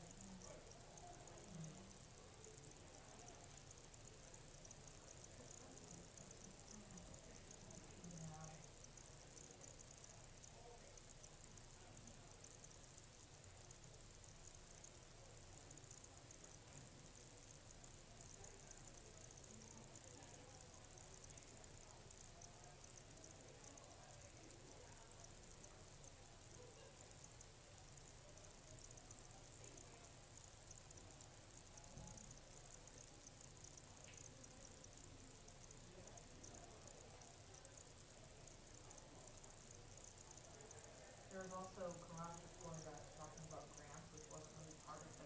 I like, know, it none of didn't get that. it. It Yeah, was- none of that was really He part was of trying to, it. because I think he said he would grant educational institutions. Yeah. He took that as an actual grant, and I was like, it wasn't even an No, information, you can't do your own yeah, thing. Yeah. and to have like, the government pointed out that, hey, we're not talking about giving active grants and still reach it. Yeah, Like, yeah. you get it. He sort of missed the point on that one. Yeah, that was like, oh no.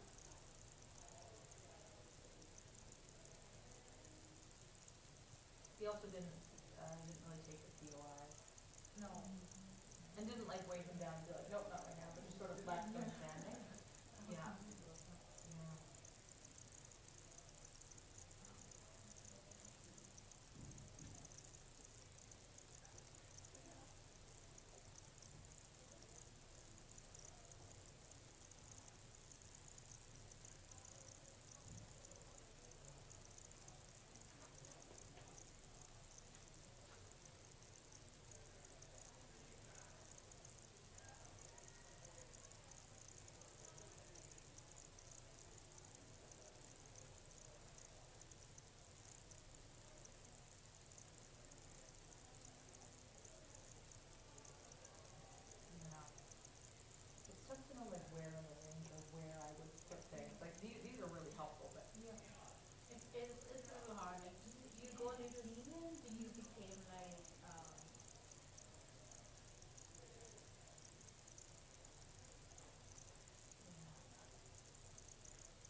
bringing up the definition of discrimination and the third speech.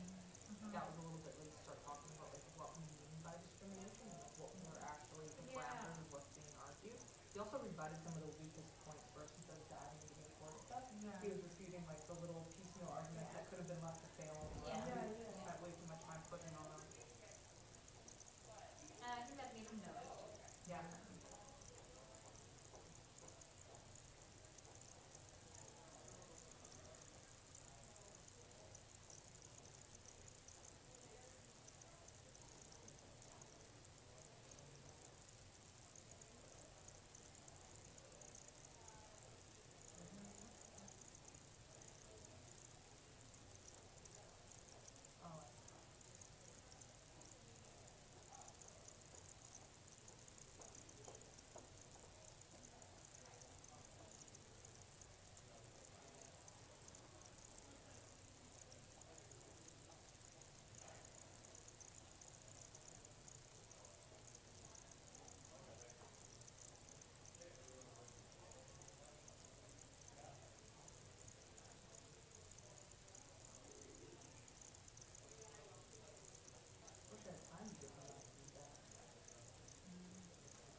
I agree. Sometimes I can do like that. Yeah, I have my scores and I ended up basically all of the other two. You have the rest of the other ones and we don't have time.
Judging with you both, I'm gonna run so that I can actually make it to the next one. Are you guys going to the dinner tomorrow?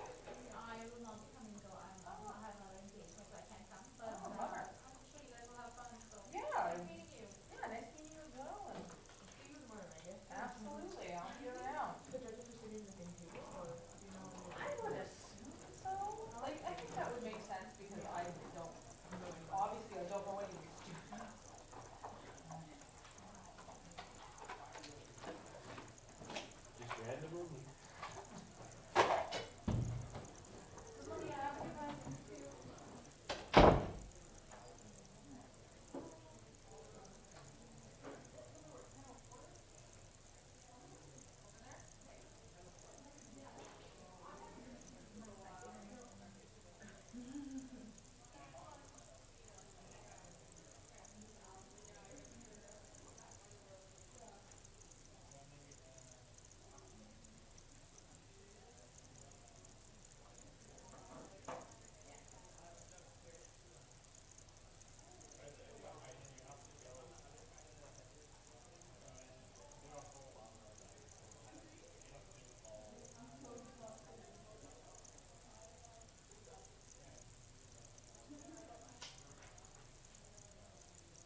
other judge, Michelle, did you have to go somewhere?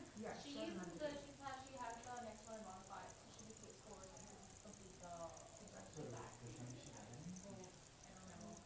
Yeah, 1004. Okay, perfect. Yeah, so she would have just worked on that. Okay, perfect. So obviously this room isn't getting used until the next round, so you do have a little bit of time.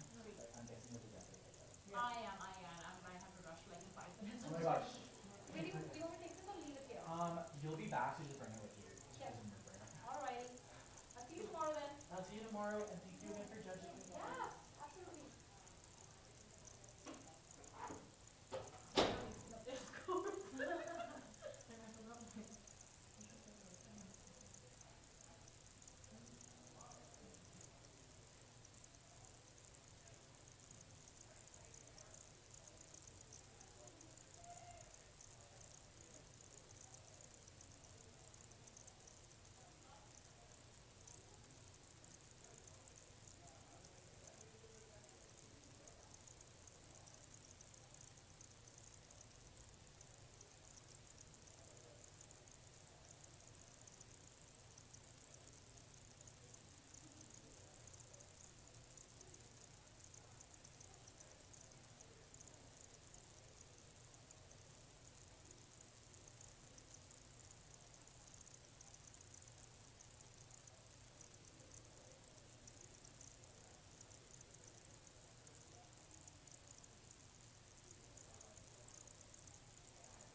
some other things. Hopefully. See you then, goodbye.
built up